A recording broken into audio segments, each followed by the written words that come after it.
Welcome back to Friends of Nature Summer Camp, everyone. Hope you all had a good rest. I am Christina, your MC for today.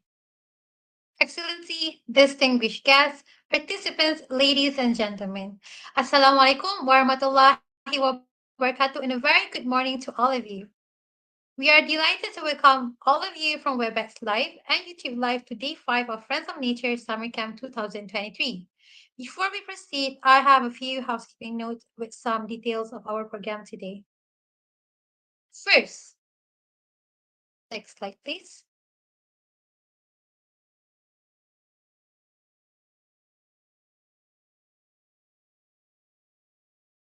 First, please make sure your microphones are muted while the program is ongoing. If you have any question during the program, you are allowed to turn it on or just leave your inquiries on the chat box during the Q&A session. Second, all participants are encouraged to turn on their cameras during the program. Third, please remember to switch your layout on the top right corner of the screen to the grid layout. Fourth, you are encouraged to give your reactions during the program using the emojis at the bottom of your screen. Lastly, to receive your certificate of participation, please remember to fill in the attendance form provided in the comment section at the end of the session. As you guys know, today will be the last day for us to have quizzes session. Congratulations, everybody, for sticking through until now.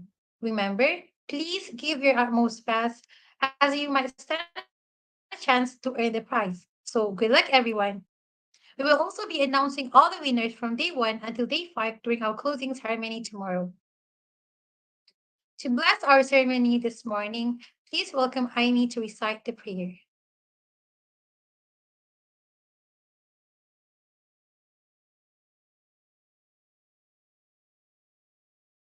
إلى حضرة النبي صلى الله عليه وسلم وعلى آله وصحبه شأن الله لهم الفاتحة.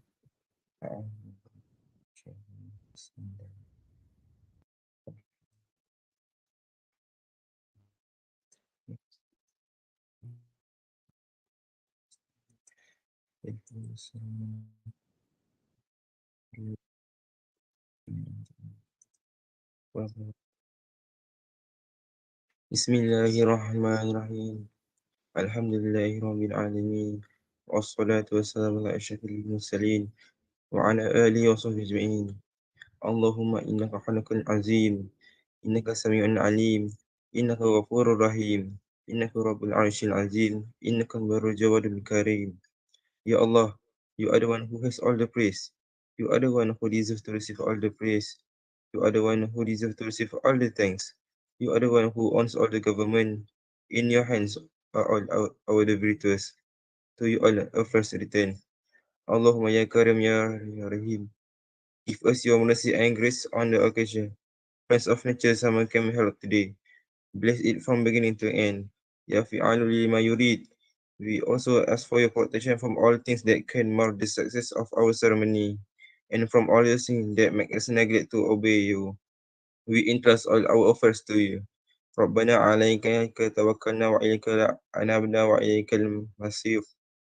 ربنا آتنا في الدنيا حسنة وفي الآخرة حسنة وقنا عذاب النار.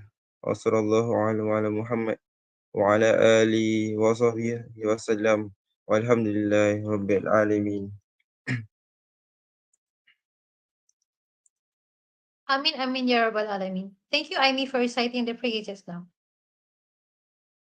Ladies and gentlemen, Friend of Nature Summer Camp FNNC 2023 is an international program which hosted by University Technology Mara UITM Shah Alam and a collaboration between the Department of Environment Malaysia, National Institute of Technology, Obey College Japan, which also known as an ITUC, and sponsored by Zaki Global Engineering Sindian Berhad. FNSC 2023 was held from 4th March 2023 until 13 March 2023. FNSC is a program that is engrossed in improving the quality of human life, reducing without putting unnecessary strain on the Earth's supporting ecosystem in terms of three pillars of sustainability, which are economic sustainability, social sustainability, and environmental sustainability. Aligned with the theme of FNSC 2023, Learning Today for a Sustainable Future, we hope that our participants will become sustainable leaders who think about the future in which environmental, societal, and economic considerations are balanced. In the pursuit of improved quality of life, FNC will consist of several webinars and forums which focus on exposing the participants to the concept of sustainability and addressing sustainability issues all around the world. We're happy to initiate the webinar with Rakan Sekitar UITM Student Chapter's corporate video.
He opens up my door and I get into his car and he says, "You look beautiful tonight." And I feel perfectly fine, but I need 3 minutes light and kissing in the rain and it's 2 a.m. and I'm cursing your name. So in love with your acting fake and that's the way I love you. Breaking down and coming up back, a roller coaster kind of rush. Yeah, never knew I could feel that much and that's the way I love you.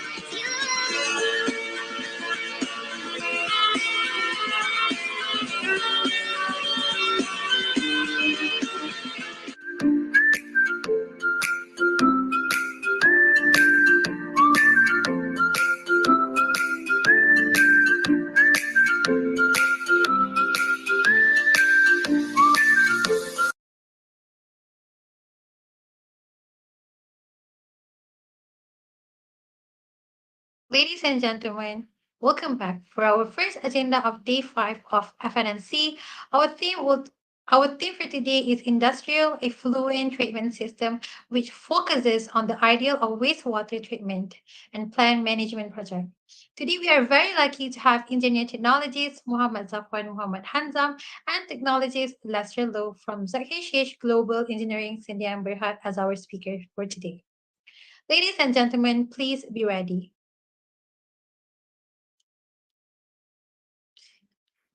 Introducing our first speaker, engineer technologist Mohammad Zafwad.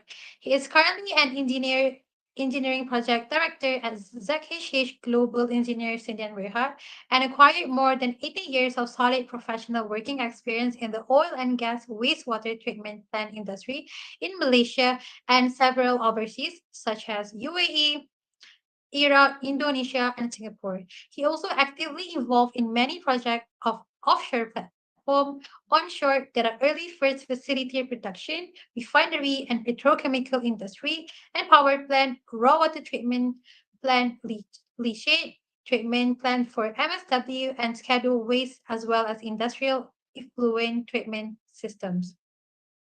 Not only that, he is an expert in conceptual design, front and engineering design or FIT, details design, turnkey APCC projects, project management consultancy, PMC, project engineering and engineering management scope. Moreover, he registered as a Malaysia professional engineer, which makes him a member of the Institute of Engineer, Malaysia. And he is also a Malaysia professional technologist. Hello, Miss. Hello, engineer technologist Muhammad Zafar. How are you feeling today? Hello, hi, Assalamualaikum. Yes, I'm okay today. Thank you, I'm good. Welcome, salam. Glad to know that.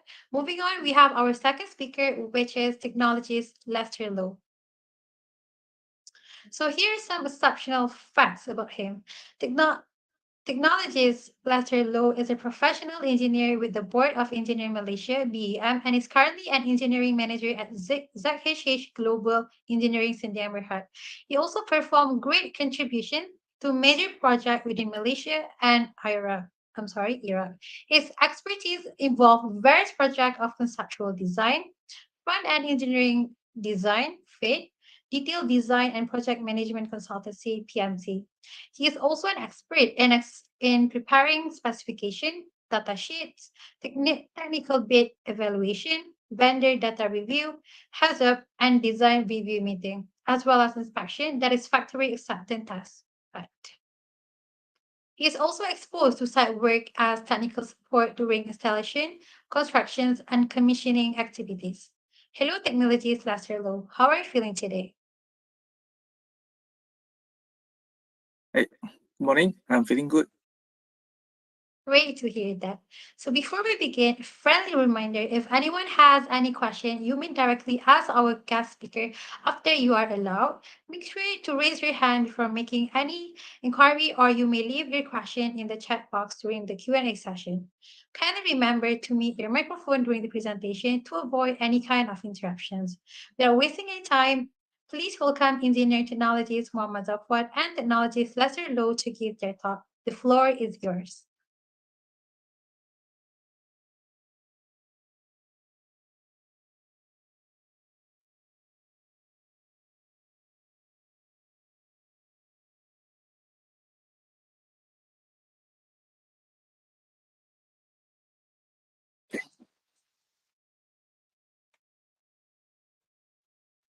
Okay, good morning. So I'll start off the session with talking about the wastewater treatment process design. So here, I'm not going to talk in details of what a process unit is, as those are already covered in by like your lecturers and all not. So what I'm going to more concentrate on is the to focus on the final written notification to DOE, what is required for the written notification. So basically, is the stages of IETS pre-construction.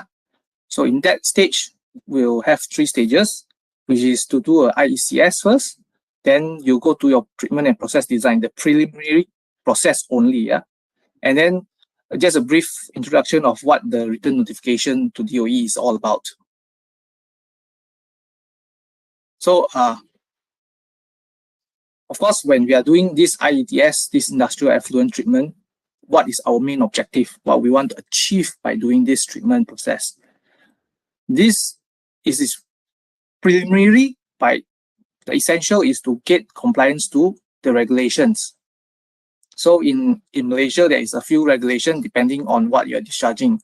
So in our case, we are more focused on industrial effluent regulation 2009. Of course, if you have any scheduled waste generated, your sludge or any things in your labs, you will then go into this regulation. If you release any air, any exhaust gas, you have to go through clean air regulation. Then you got your sewage. And if you have any diesel engine, diesel gen set, you have to go through this control of emission from diesel gen engine regulation. Then overall, as a whole, to your project, say there's a new factory that has then you may need to do an environmental impact assessments. So you have to go through the list of these prescribed activities to see whether you are required to perform the EIA or not. So again, all this is just to be compliant to the environment regulation. Of course, overall, as a whole, all these IETS, what is the main purpose? Is to protect our environment. So you don't want to just release untreated effluent into the environment. Then it may harm the things that's in the river, or it may come downstream where people might take the water for irrigation. So it may go into your food source or for drinking water purpose. So all these things is, although it's governed by the regulation, but we have a responsibility to ensure that our discharge is not just compliance to the regulation, but also to protect the environment.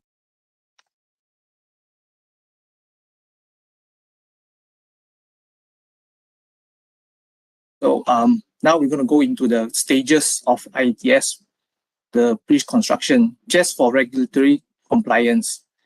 So first, of course, the first stage is to conduct industrial effluent characteristic studies. Here you just take samples and you determine your influent parameter. Then your second stage will be your detailed calculation, your design of your IETS. So this will have all your calculations, your PNID, your mass balance. The third stage is to submit that to DOE to get the approval for the construction. Of course, after DOE has approved, you have gotten the green light, you can go ahead and construct your IETS. Okay, so the first stage here is doing industrial effluent characteristic. Basically, it's a report where you hire a third-party lab to conduct for you. This can be any lab, certified lab, where they'll collect raw wastewater samples and then do the parameter. So they'll conduct up to 3 samples. All this minimum is 3. If you want to do more to get more accurate result, is all up to the client. So of course, all this will incur costs. Then you have in this IECS, you also include flow rate determination. So they will measure also the flow rate. So your question now is, if you are building a new factory and you don't have any of this, you only can conduct this if you are of an existing factory or industry that you are expanding on. But what if you don't have one? So you may, based on for the water quality wise, you may, based on similar industry or your similar industry, to reference the potential wastewater parameter. And of course, for flow rate, then it's all based on your calculation and assumptions from the main factory itself.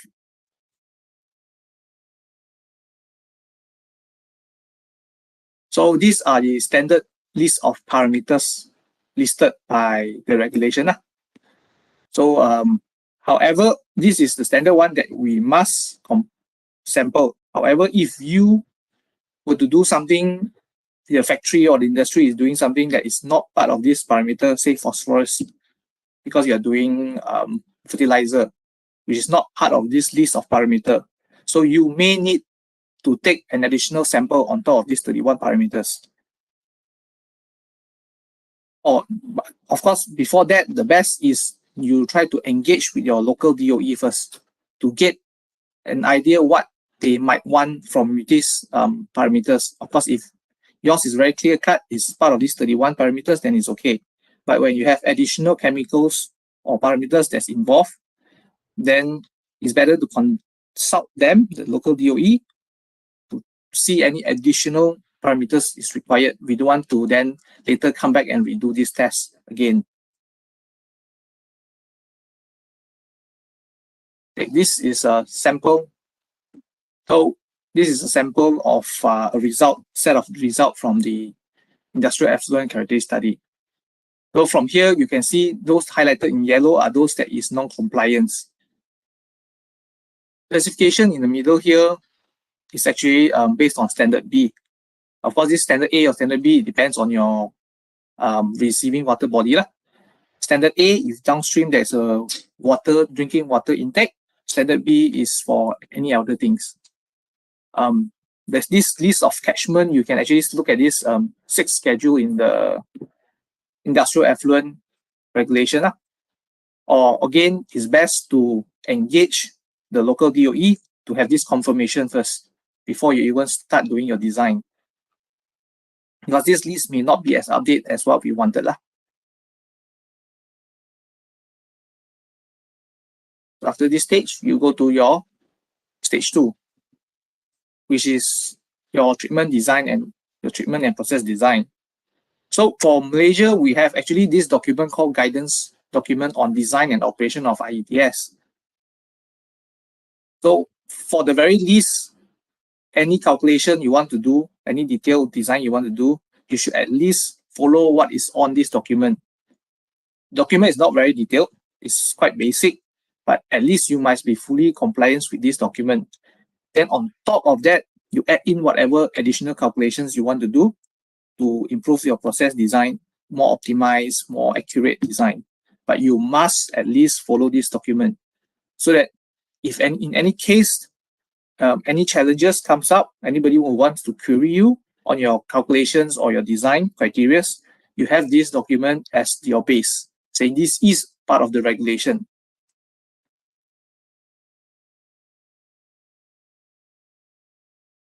Okay, so after we have done the IECS, we have all our details. So you plot a simple table based on to determine your design parameter.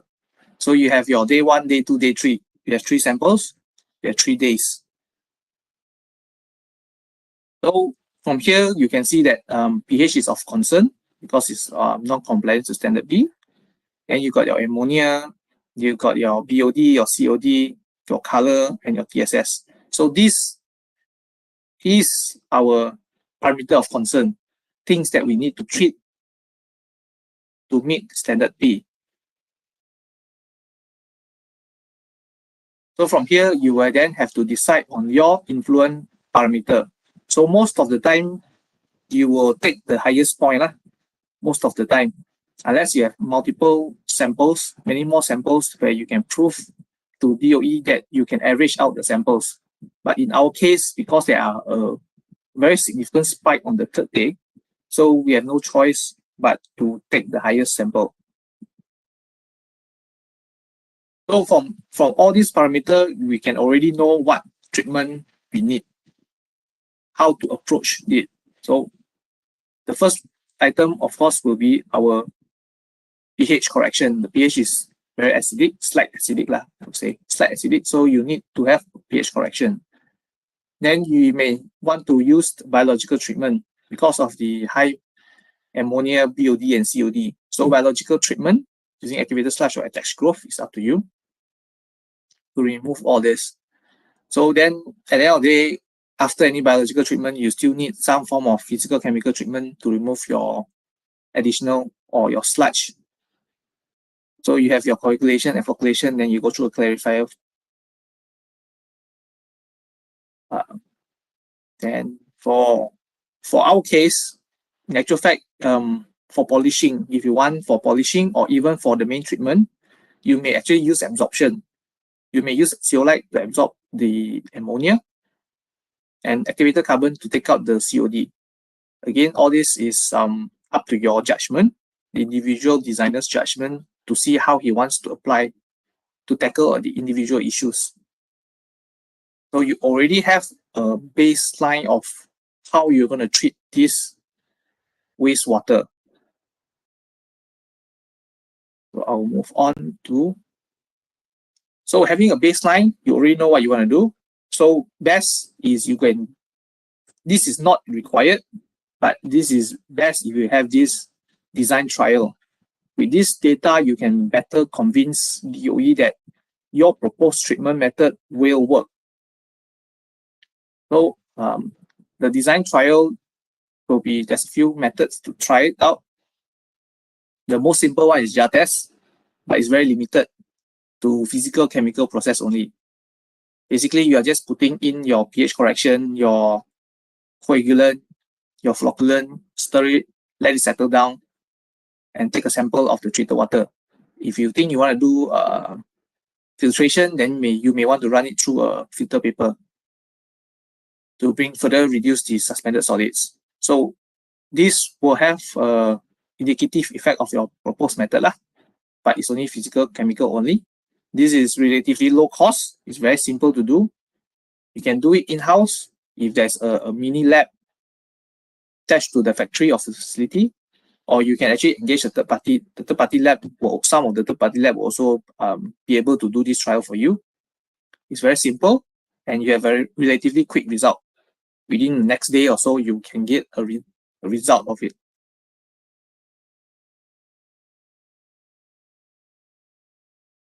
The next one is a bit more complicated. This one, because in our proposal, then there is a biological treatment possibility. So we may need to do a lab scale pilot test, as biological treatment is not possible for jar tests. Here is a picture where this is a bioreactor. So of course, this will be much more expensive, and not all third-party lab will have this facility. You can actually do this by engaging with with universities as well. So you engage with the university, because university will have all these facilities quite available. So you can do this, and again, then you see the effectiveness of the proposed method. Running through this, then for the subsequent step, you can use your jar test. It's moderate in cost, and the duration is also moderate. You take within any 6 months to a year to get this result. The next one here will be a full-scale pilot plant. So this one, you are building your treatment process, but in a small scale, not as big as the main scale. This, you can really run various process. You can test different parameters, different treatment process. Maybe you have 3 different methods you want to do. Then you can run it through the 3 different methods and determine which is the most effective. So the main benefit of this is you get the real feel of how the plant is going to be like, how you're going to optimize your individual process. Anything additional you want to add in or remove, you are able to indicate. It's indicated in this full-scale pilot plant. But of course, the downside is the high cost, because this is essentially like a 5% of your whole entire plant, 5 to 10%. And it takes a long time because you need to construct, you need to operate for a set duration, say 3 to 6 months. Then from there, you do a report, and conclude how we want to proceed with the process design.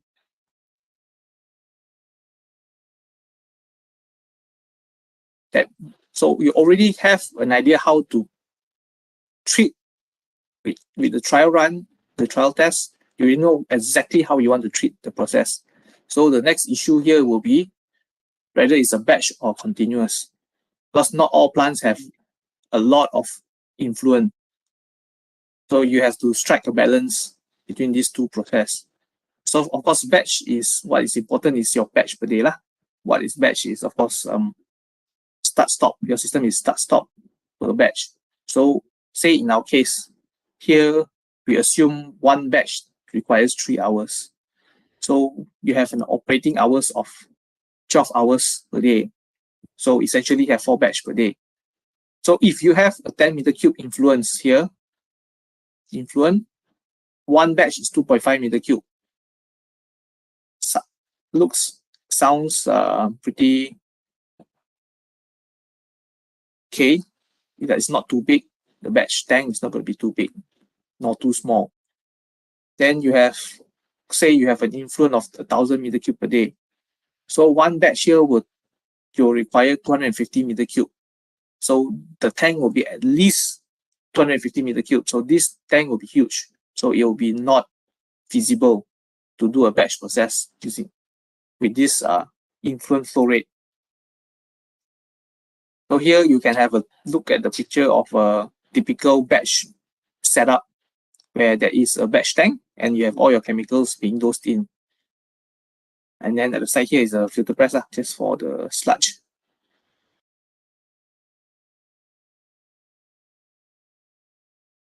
Then the next type of process is the continuous process, whether how you want to. If the flow rate is too high for batch process, you may want to go to continuous process. What you need to consider for continuous process is the operating hours.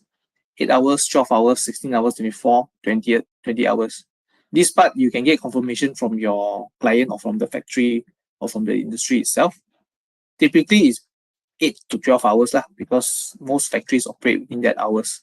But there are some factories running 24 hours. So all this is depending on the client. So in our case, we assume 12 hours again. And this 10 meter cube, if you divide it by 12 hours, is 0.83 meter cube per hour. So this will be too small. If it's a 10 meter cube, influent is too small to use a continuous process. While if it's 1,000 meter cube influent, 83 meter cube per hour process looks more reasonable. So again, these are a simple picture of a continuous process plan and the process flow diagram. Okay, so after you have determined your baseline, how you want to do all this, you already know whether it's a batch process, it's a continuous process, what process is required, and you already have the result, how effective the process is.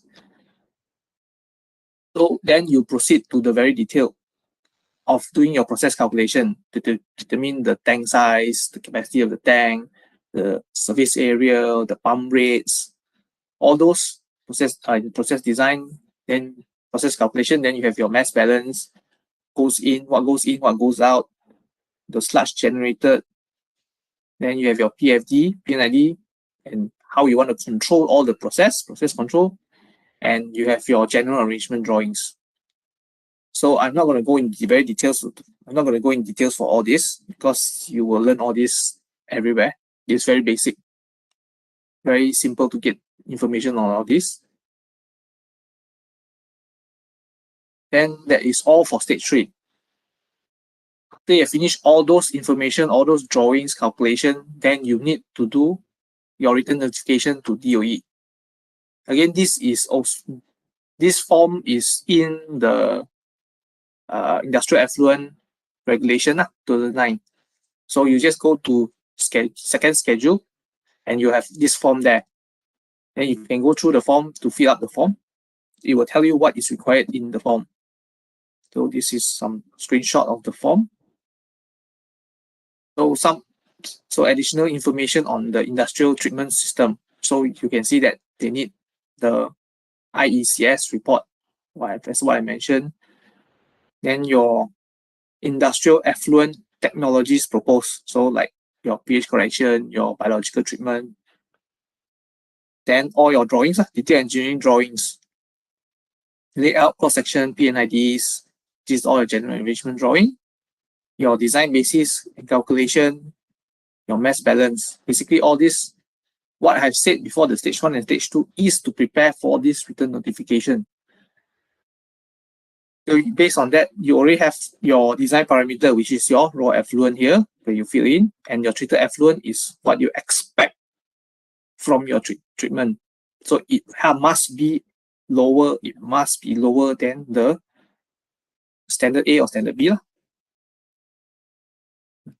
Okay, that's all for my presentation this morning. Thank you.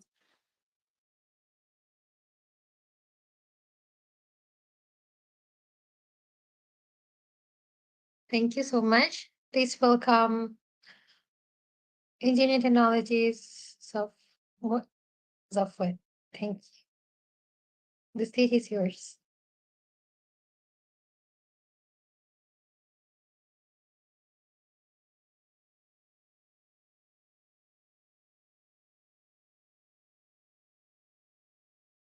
All right, thank you everyone. Assalamualaikum and hi everyone.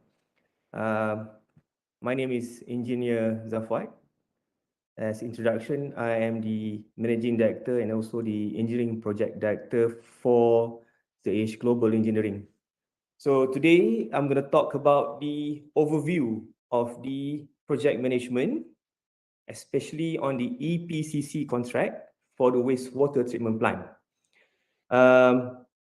As an outline of this talk today, what I'm going to talk is about the stages in the EPCC type of contract.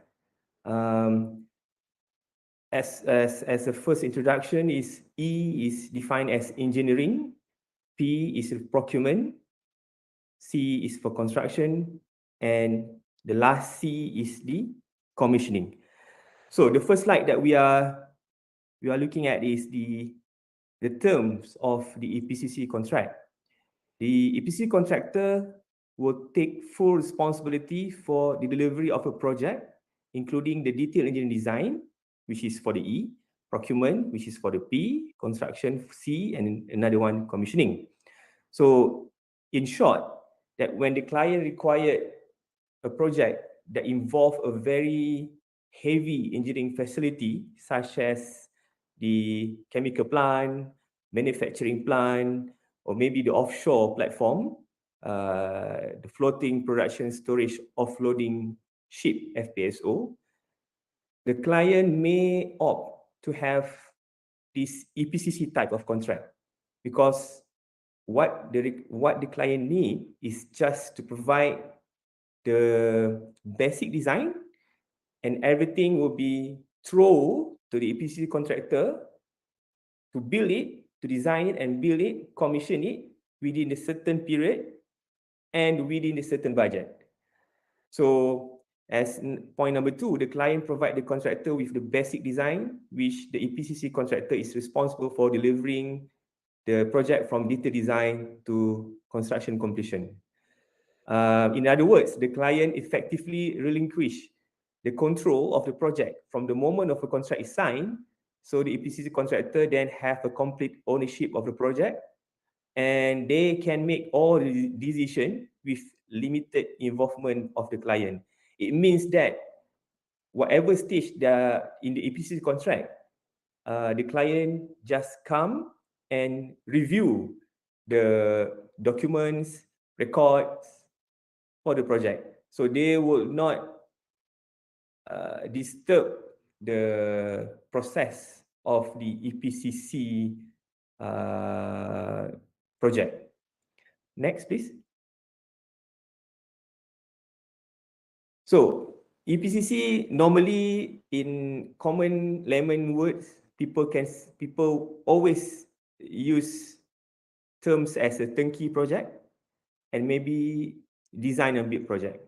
But EPCC project is more defined word which define the scope of the project itself. For your information, there's a lot of other terms like only EPC. They also have terms of EPCM.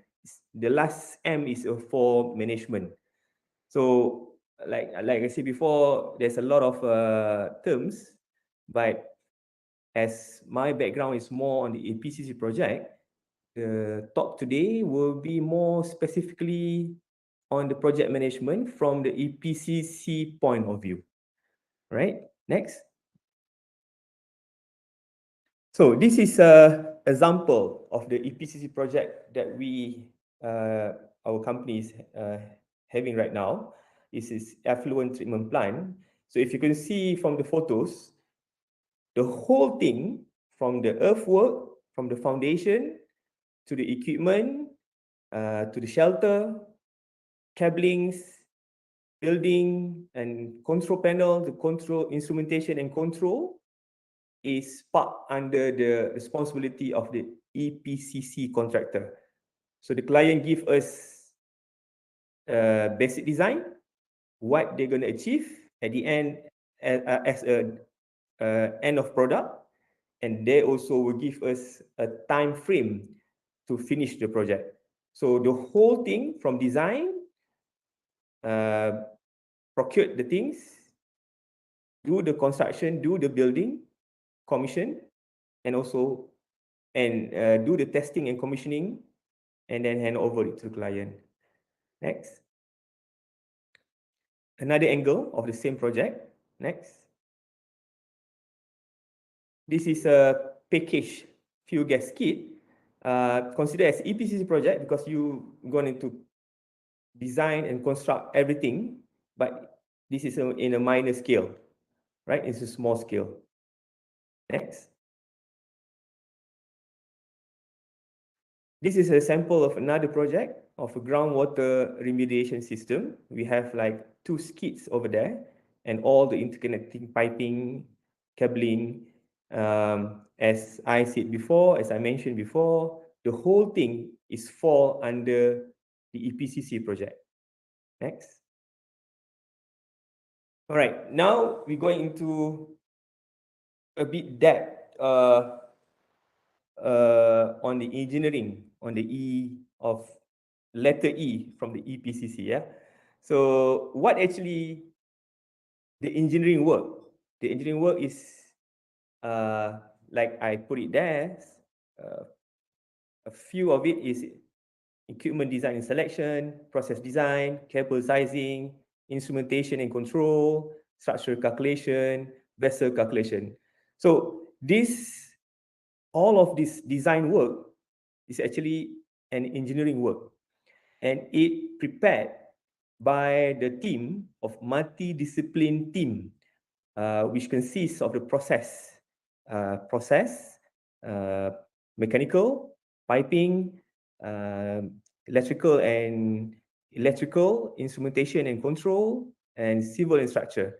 So this team, multidiscipline team, will sit down together and prepare the document that will be a basis for the procurement, for the P, for the construction, and for the commissioning. So in short, whatever happened or whatever delivered in engineering work is going to be constructed in the real world, in the physically at site.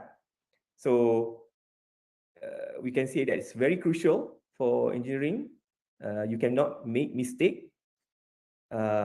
Mistake is big no, because when you do something mistake, you maybe deviate from the client requirement, and maybe you need to do some modification at site, which is will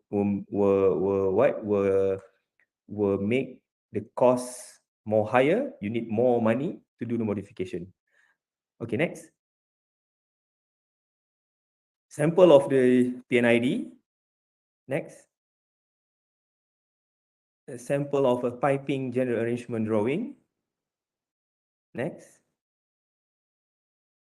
example of the plot plan. So this is a few example of what is being delivered during the engineering stage. All right, next. Okay, so the outcome of it, when the design interfacing between the multidiscipline is good, so we will normally do the 3D. So in order to show the client and to help the client visualize what will be constructed at site.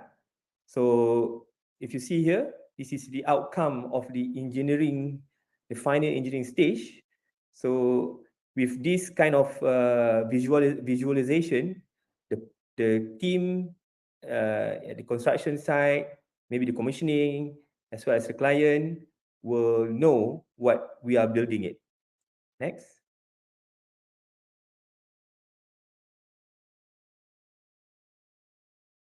Next, please. Okay, this is I think a video just to share with you.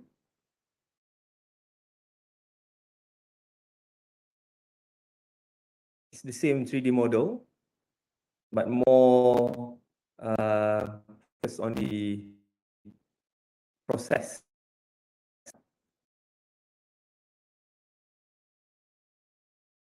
All right.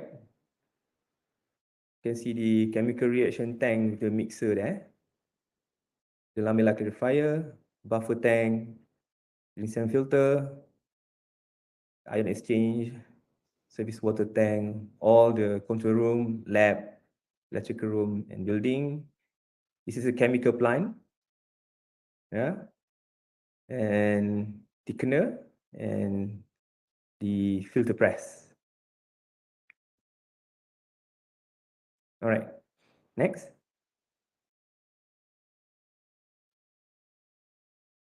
So this is one of the example, I think, before that, please. Before that.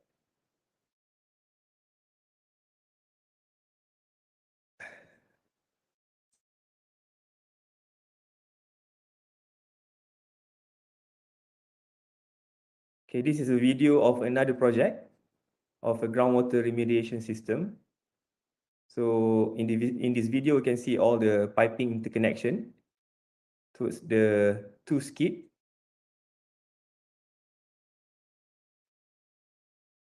In the beginning of the talk, I have shown to you the real photos at site. So this is a 3D one before we deliver it to site.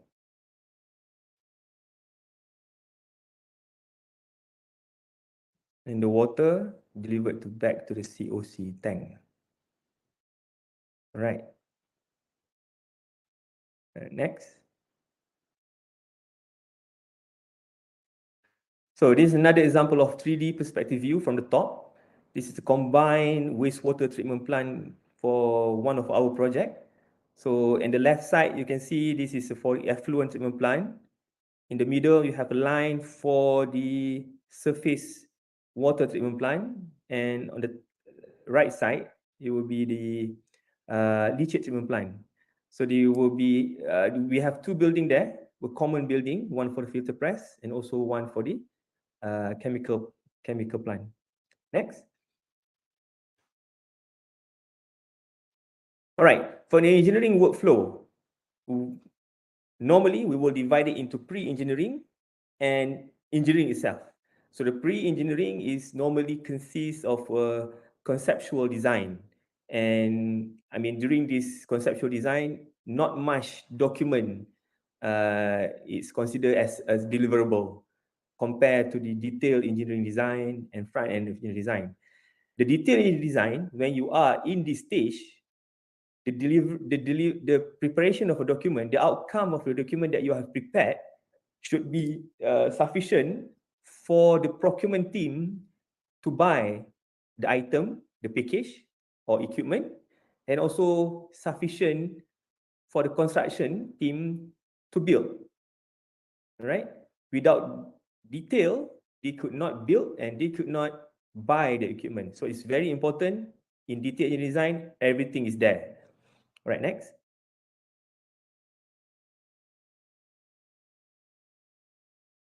Next, please. All right, pre-engineering for the wastewater treatment plant, normally we will involve with a local authority. So we consider all the document that required during pre-engineering, we only prepare it based on local authority requirement.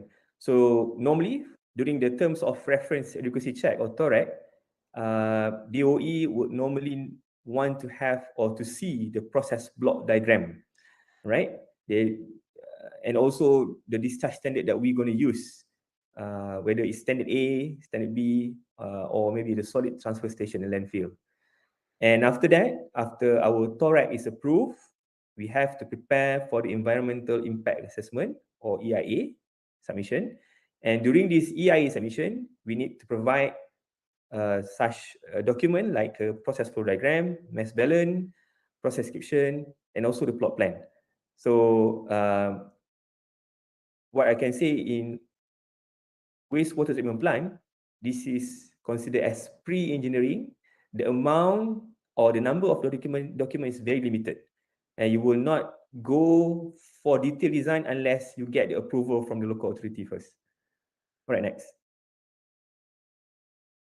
On detailed engineering, the multiple discipline will list out all the document that required to help the procurement team and the construction team to do the job. And the list, we call it as a master deliverable register or MDR. They will have a lot of document that are very detailed that can help, like I say, can help the procurement team to issue the to sourcing out from the vendor. And after the preparation of a document is ready, of course, we will have to submit to the client for review and approval. All right. So the client will normally ask to see the document, and they will task us. And normally the project team from the client side will normally review the document to make sure that we are still in the limit of the standard required by the client. Right, next. All right, this is an example of the master deliverable register, the MDR. You can see this discipline from the top, the project management, process, mechanical, piping, and electrical. So this is a document that will be list out the MDR in the MDR. And from here, the project management will try to schedule the submission of this document. Next.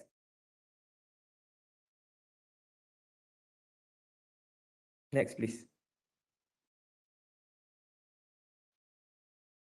All right. So the project management involved in the engineering stage.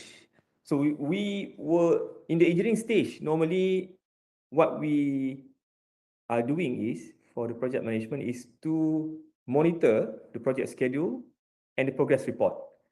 The project management will make sure that based on the MDR list, the document listed out in the MDR, the submission need to be on time as per schedule. So the project manager or the project engineer will normally go to all the discipline and ask and expedite the document. So like, hey, I want you to finish this, or I want you to submit to the client by this date. So this kind of task normally done by the project engineer.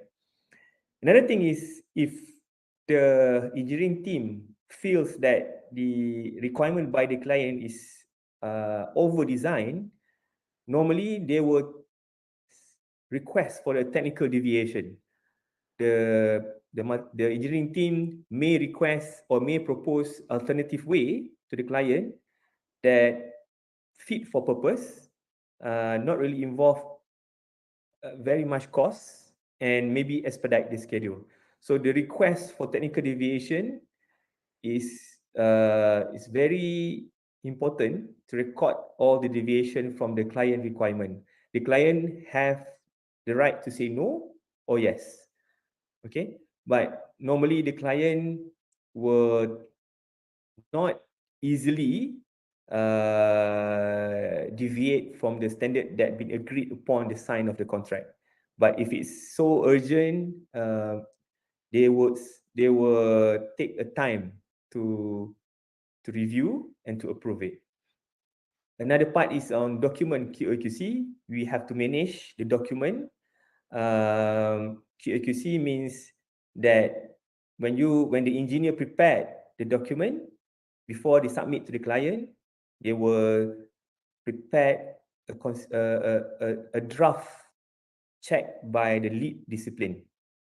So, for example, the mechanical engineer is required to prepare the datasheet for the pumps. So before they submit it to the client, to the official channel, they will give that document to their boss or the lead mechanical to review. And when there is a comment from a lead mechanical, return back and have to incorporate, and then they can submit it to the client. This stage of a QAQC check is very important, so that I mean, as a human, people say to err is a human. So even though you prepared a lot of document, a lot of experience has been, I mean, you exposed a lot of experience, you cannot check and find your mistake. You have to submit to other people to review it. And all of this management is very, very important, because in the end, project management is back to the progress payment. So if in the construction phase or stage, you can see the progress payment based on the progress of construction. But in engineering stage, the schedule of percentage of a submission is very important. So the project management team includes the planner need to identify which document is really required to be submitted with a big weightage, so that they can play around the percentage and then claim the progress payment to the client. All right, next.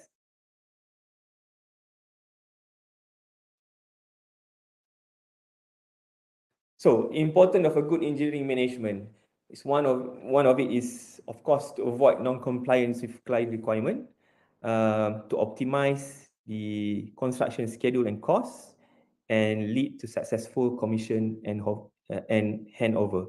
So, if you do good engineering, everything will be smooth on the construction, procurement, construction, and commissioning. Okay, next. Okay, next is procurement work. And I have divided into the two section which is pre-award and post-award. Next.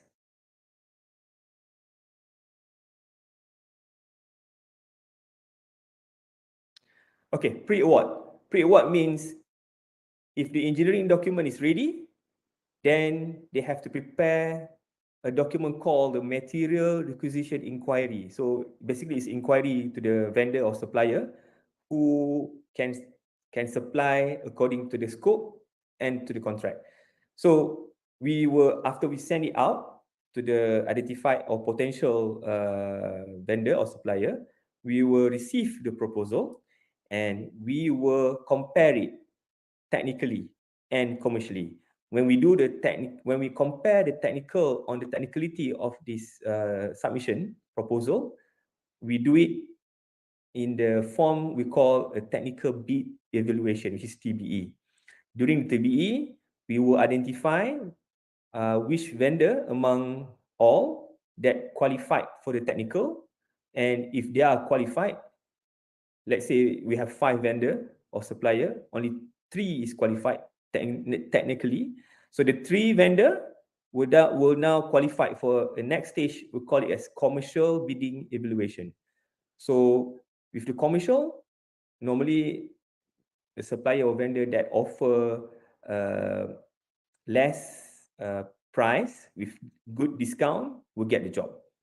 So after that, we will prepare the PO, the purchase order, sign it, and call them to the office and discuss about the scope again, about the schedule, about maybe the terms and condition, how to submit the document.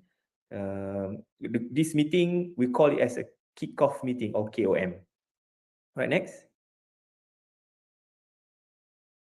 This is a sample of the technical bid evaluation. You can see there's a 1, 2, 3 vendor, and there's a acceptance there on the requirement on the left side. So tick is there, and you see in the yellow side, the further left, further right, there's few things that is not being complied. So out of the 3 vendor, we can say only 2 vendor is technically acceptable, right? This is just for example. Okay, next. Okay, after the post award, what happened? The post award, there has basically two things that happen during the post award, which is a project management and also the vendor data review. Okay, next. On the project management, if the contractor award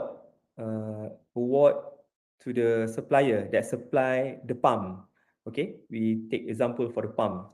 So the vendor or the supplier needs to deliver sort of a document that consists of their design, their QA/QC or inspection test plan, and also the final book of operating manual. So this kind of work, normally the project management team or the package engineer will need to monitor it. So during the kickoff meeting, we will say to this vendor that, okay, the progress report, we need you to submit every week or weekly progress report. And then every single day or every single week, we will ask whether they have any problem to fabricate the pump, to assemble the pump, to get the material from others before assembly and fabrication. And we will also ask about delivery, whether delivery is delayed or not, can we get it faster, any things that can impact the schedule, And for the inspection test plan, each of the fabrication, they have their QA/QC, and we will review the procedure and also the report. And lastly, before the delivery, we have a final acceptance test, which the supplier or the vendor will call for a visit to see the package. Okay, next. All right. Remember that I said that the supplier will provide all this document first. So all the design document will be reviewed by multiple discipline. The same thing, normally the same team that involved in engineering. So the document been submitted by the vendor, passed to the contractor. The engineering team on behalf of the contractor will review it. So for example, if there's a general arrangement drawing for the pumps, so all of this mechanical engineer and the process engineer normally will review this. All right. Okay, next.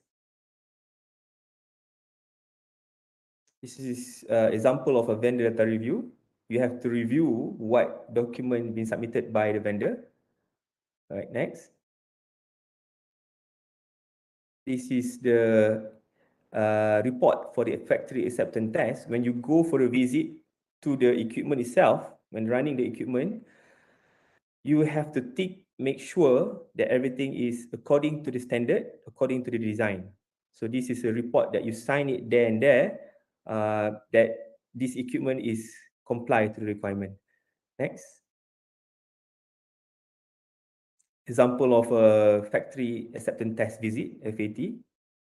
They install it and they run it, and we have to witness it and sign it and maybe agree or not agree, depends on whether it's approved by the client or not. All right, next.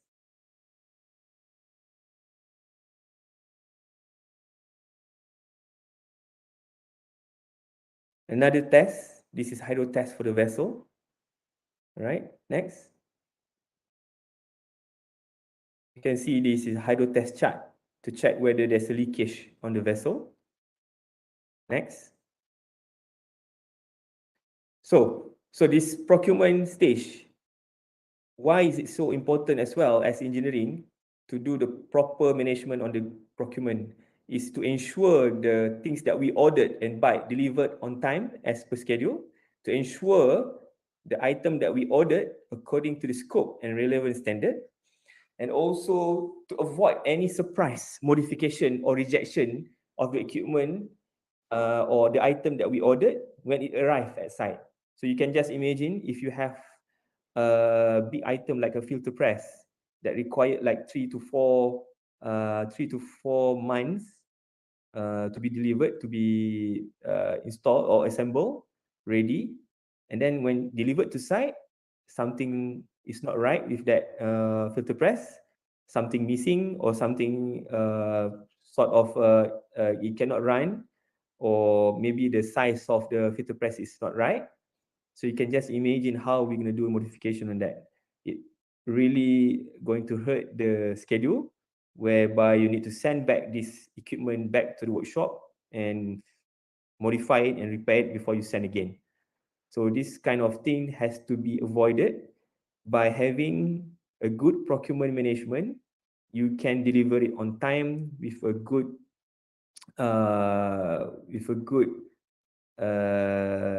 engineering wise as well. Yeah. Okay, next. Okay, next is a construction work. I mean, this is everybody knows that construction work is a very heavy activity at site, such as heavy lifting, earthwork, equipment installation, piping hydro test, cable panel termination, and building erection. Next. Some of the photos of the some pit construction. Next. Photo of the piling on the left side, and the right side is photo of a piping installation. Next. Photo of the building erection. Okay, next. Genset lifting on the left, and also the cable tray installation. Okay, next. Okay, for the workflow of the construction, we have erection work and we also have documentation to support it. So before you do erection work or the construction activity, you need to have a proper procedure, and you need to have a record whether that's been installed properly or it's been erected properly. Okay, next. Execution of that will be done by QA/QC engineer, assisted by the project engineer, safety, and also the planner. All right, next. This is a MDR, or Master Delivery Register, for the construction. You can see here, there's a lot of procedure, like a welding book, lifting procedure, painting procedure. So a lot of procedure need to be approved by the client first, need to be prepared and approved before you can do the construction. Okay, next. And after you have done the construction, or you have done installation, the most important thing after that is to record it. You need to have the inspection test report, and we call it as ITR. And maybe also before you start and also it's mandatory, before you start the work, you have to have a permit to work. So this kind of a documentation need to be prepared and need to be tracked along the construction work. All right, next. This is some of the sample of a construction record, of inspection test record for the construction. After you install it, you invite the client to together check and verify everything is okay. All right, thanks. So the importance of a good construction management is to ensure the construction work on time as per schedule, ensure a good safety to worker, and to avoid any injuries and casualty, and also smooth overall interfacing between on-site construction work and delivery of order equipment, right? So this is a way of, it's a critical stage that when you order something, you order the equipment, and you need to install it at site. So the interfacing between that equipment with things at site need to be properly managed. Without the good engineering, without the good procurement, without the good construction, you may have a problem when the delivery of the equipment arrive at site.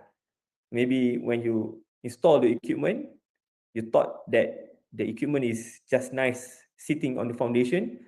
When the piping, the erection of the piping, installation of the piping need to be installed at the equipment. When you found that there is a gap between that, then you know there's a problem that you need to fix at site. So this kind of thing normally can be avoided if you have a good strategy and management beforehand, before the construction. Right, next. We go to the last stage of the EPCC, which is the commissioning work. Also divided into two, which is pre-commissioning and commissioning. Pre-commissioning is always cold test. Example of it is motor bump test or pump alignment. And commissioning is a hot test where you introduce the current, will introduce the water, or you run the equipment. Right, next. Commissioning workflow, you need similar as the construction. You will do the testing and commissioning, and before that, you need to have a procedure to be approved by the client. And also, after you do the testing commissioning, you have to record it in the ITR, which is inspection test record. So basically, it's the same thing like construction. You do procedure, you do the activity, you record it. But the difference on the commissioning is you have to handle it with care because you're introducing the current. You run the equipment. During construction, you just install it properly. But during commissioning, you run it, you introduce the flow itself, the water itself. For example, the pump, you need to run it with the flow, with the head, the pressure, with the flow, and also the electricity. Okay, next. So execution as well, you must have the commissioning engineer, normally assisted on the process engineer, and the project engineer. All right, next. And the record as well, you have to prepare the record. You have to get approval for the record it in the master list, and always track the record. So if you have a plant like a wastewater treatment plant, there will be a few subsystem that you will run a few subsystem first before you can run the whole thing. So maybe, for example, you run the chemical reaction tank first, and then you run the clarifier. So every stage, you need to have a record when you run, when you commission the equipment. Okay, next. This is an example of the commissioning checklist. So same thing as construction. We have a lot of inspection test record. Right, next. Importance of a good commissioning work to ensure the plant is running at optimized level. Less OPEX cost during operation by the client. So means that there's no surprise cost that be incurred by the client during operation. And lastly, it will have less maintenance and troubleshooting work. So this is very important when you hand over to the client a good plan operational, because after that there will be like a defect liability period that you need to help the client to do the maintenance and troubleshooting. So if less maintenance and troubleshooting, less cost for the EPC contractor, and less trouble with the client. Okay, next. Photo of pre-commissioning work using the boroscope to verify the cleanness of air cooler pipe. Next. Photo of a compressor alignment activity. This is one of the alignment things during commissioning. Next. Photo of alignment reading from the software. Thanks. Next. This is a video of the chemical reaction tank commissioning activity. Can you please run it? So this is the first time we run the chemical reaction tank. You can see all the flowing water on the top of the weir. Right? You can see the water is actually a bit dirty because we pump it from the some OSPEC tank. And the hose, if you can see, the hose is for the chemical. And also there's a mixer there. There is a chemical, there's a clarifier. It's running also. This is a part of a commissioning activity, yeah.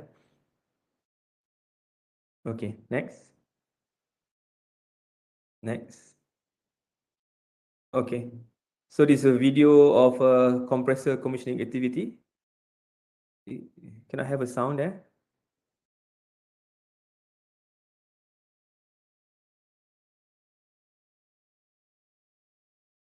No sound, yeah? All right.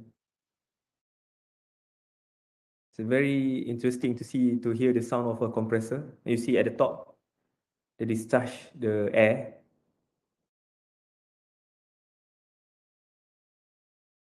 Something coming out from the pipe. Okay, next.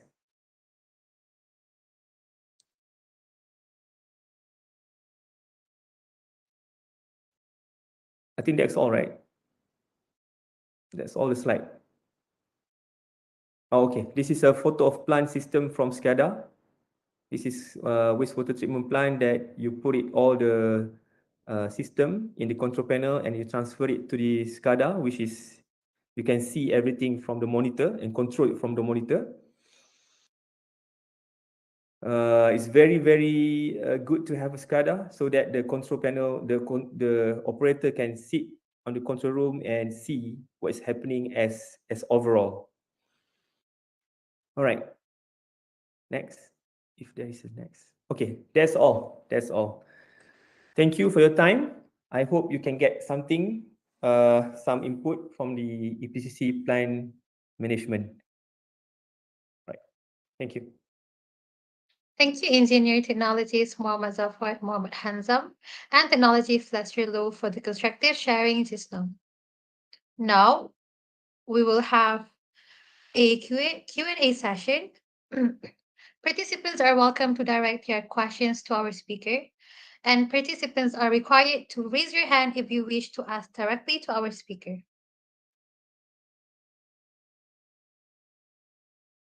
So we already have a question.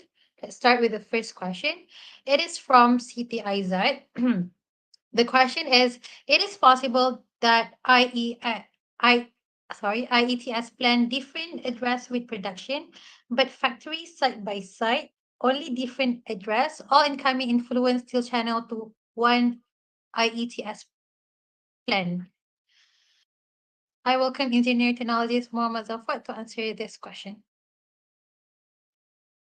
All right. I cannot understand the question. Is it possible the IETS plan different address with production, but factory side by side?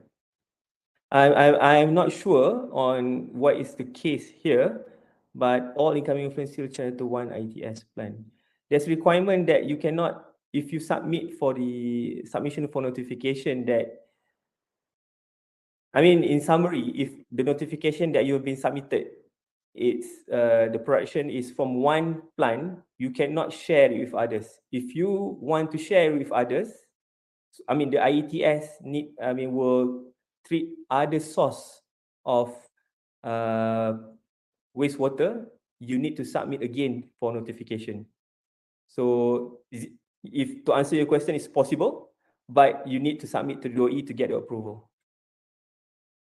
That's all. Okay. I'll pass the next question to Technologies Lester Low. So the question is from Nur Hidayah. How do you do document records keeping? Sorry, it should require a lot of document pre, during, after commissioning. Please Okay, answer. let me answer this question. Okay. Okay, sure. All right. The document records, yes, you are right. It's a lot. It's a lot. So what happen if you have a big plant? So normally for wastewater treatment plant, if if based on my experience, it's not too many document to be handled. You still can handle it, tracking it into the list. It's still doable to do document records and keeping. You are not really like if you go for oil and gas, maybe petrochemical, then there'll be a whole lot of things to record, which at that time, based on my experience, they have their own system. They have their own software to record and to issue. Even to issue that, you need to get it from the software that they have. I think they bought it just to make sure everything keeps in the record. So my experience in Pengerang, they use. I work with a package 14, which is the interface of all the overall plan of interfacing utility. They bought a system named as MC Plus. So the MC Plus software will handle all the record for the record keeping. Even to issue it, you have to get the permission from the MC Plus administrator. So to answer the question, if you do the wastewater treatment plant or maybe industrial effluent treatment plant or IETS at the factory, I don't think that you have a difficulty to record everything. It's just a matter of you have a good tracking of the record. Thank you. Thank you. Okay, next question is from YouTube. Hello and good morning. My name is Nina. Regarding to the IETS section, is it the submission of DOE notification for first time WWTP run? Yeah, that's the question. I think Lester can answer this question.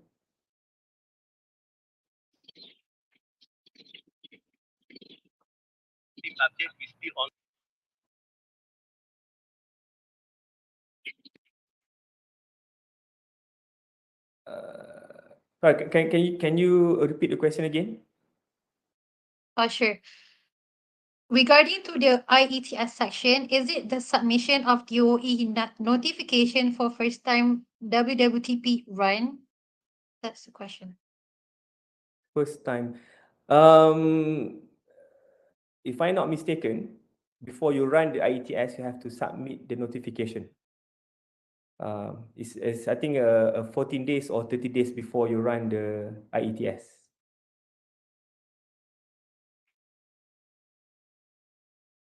Okay. Okay. Another question is from Hanis Hisham. It says, is it better for company to appoint consultant or company to handle the project on its own?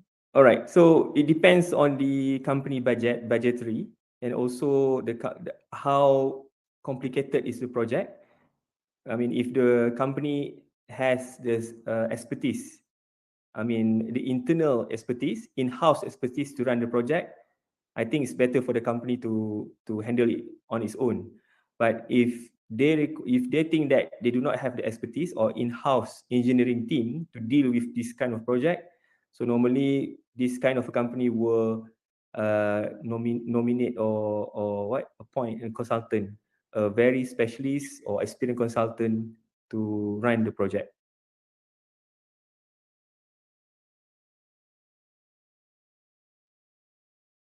Okay. There are several questions from our committee member.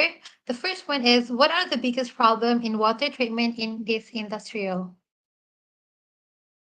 The biggest problem. There's a lot of things that happen in the wastewater treatment plant. Somehow, I think we can see a lot of progress now because of pemutihan by DOE on the a lot of factory that before this they do not have IETS, they just discharge it, right? Now they want to have IETS because of a requirement by DOE, and also they need to have the competent person to run the IETS. So this kind of requirement is very good for the country to actually take care of the environment and make sure all the discharge water to the drain network is complied to the requirement by DOE. So the biggest, I think, problem is awareness of this industrialists or the ownership of the factory. They need to have this kind of awareness that they need to treat the water, the wastewater, before they dump it to the drain. And another one is when sometimes this owner or the owner of the industrial, they have IETS, but because of the expansion of their production facility or whatever facility they have, they need they need to expand or modify, or I can say like I mean, if for example before this they designed the ITS for 10 meter cube per hour. Now because of increase of production facility, they need to do some sort of modification to make sure the ITS can cope for whatever increment of the production flow. Maybe before this 10 meter cube, now it's 20 meter cube, but they still uh, having some thought whether they need to increase the capacity of IETS or not. Because you need to know that IETS is something that is required by the act, you know. So it will not it only involve to the owner, is only involve the cost for them. There's no money on that, so they have to invest it. So sometimes I think they need to strike a balance between that. They need to aware that whenever they have a capacity change, whatever change in the production facility that need their IETS or the wastewater treatment plant have to change, they need to quickly have some modification work to do, or else they just run it, and if there's no authority to check, so they can just use the same IETS, the same old IETS over and over again. That's the biggest concern. So Noridaya stated in the chat box, from my experience, DOE required consultant to do all these notifications to DOE because consultant knows better on the requirement. Plus, some consultants are certified by DOE. I think this is not a question, but this is a statement, I think. Yeah, I think yes. I mean, for the EIA, you need just to your have opinion about it. for the EIA TOR, you need to have a the qualified or registered consultant to do all this submission to DOE. We cannot use any normal consultant to do it. All right. I think that will be it for Q&A session. Thank you so much, Engineering Technologies Mohammad Zafwad and Technologies Lester Low. From the answer given, I believe Engineering Technologies Mohammad Zafwad had answered all of your questions sufficiently and thoroughly. Lastly, a big thank you to everyone for actively participating in the Q&A session. So moving on to the next part, we'll be having an exciting session for all the participants.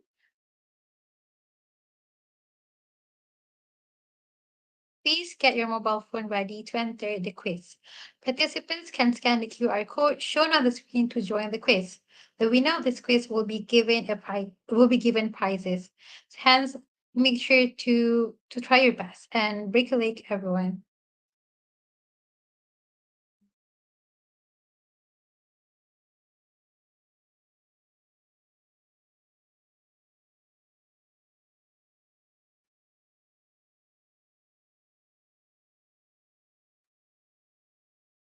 We will give you 5 minutes to enter this quiz.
Before that, I have an announcement to make. So, for the participants that had won the previous session, we are sorry to inform that we are not going to give you the prize, as we are giving other chances to other participants to win the quiz.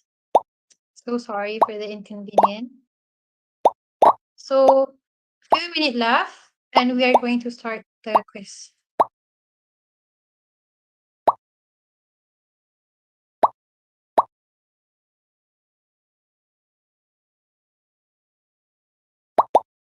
Okay, now we will start the quiz.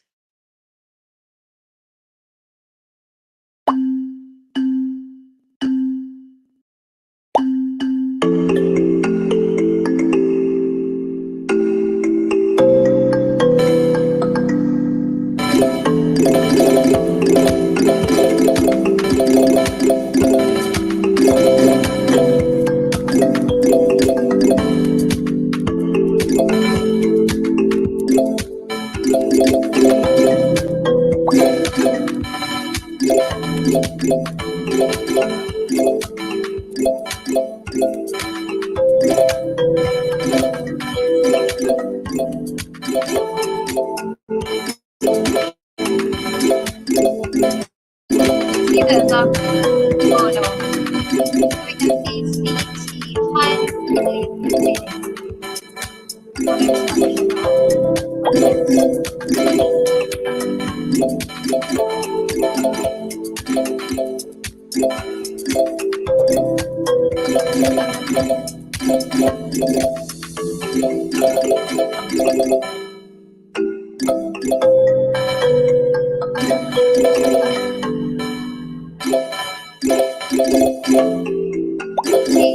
and stay on its forward chart.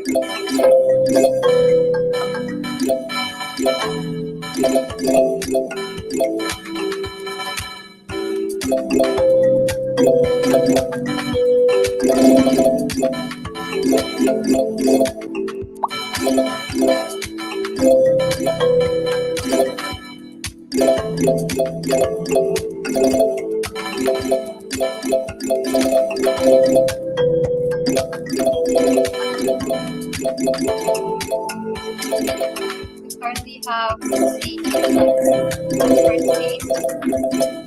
Currently no one is still.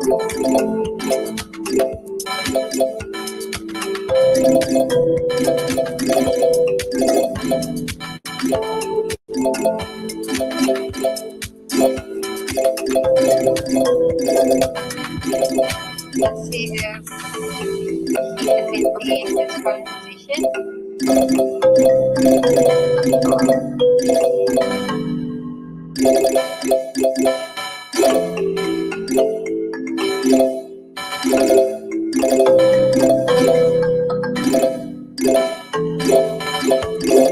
I think we're expecting a winner soon.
See, she managed to top of the list.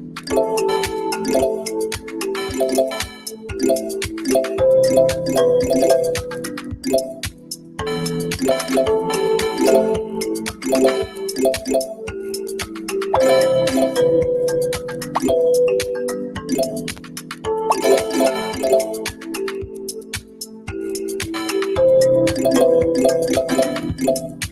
minutes left. We'll answer the question. So, come on, guys, do your best.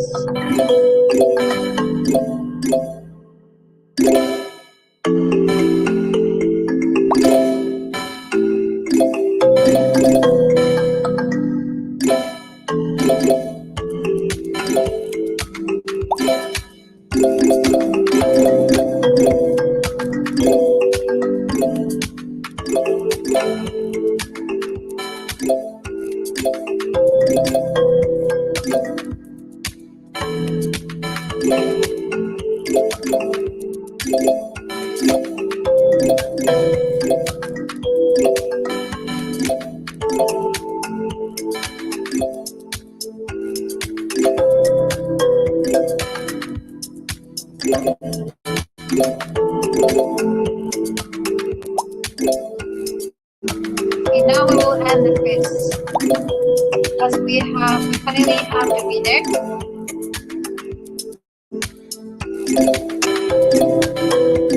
So the winner of this quiz is CT Han. I really hope that I pronounced your name correctly. Congratulations to you. And to the winner of this session, please contact our team later. So before we end our first session today, all participants are required to turn on their camera for our first photography session with our honorable speakers. I will now pass the floor to the technical team. All right, ladies and gentlemen, please get yourself prepared for our photography session.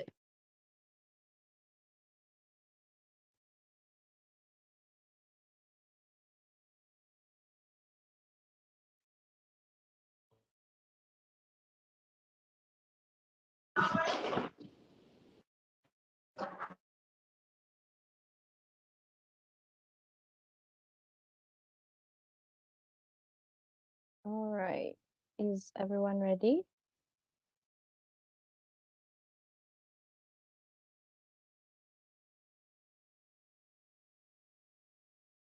All right. All right.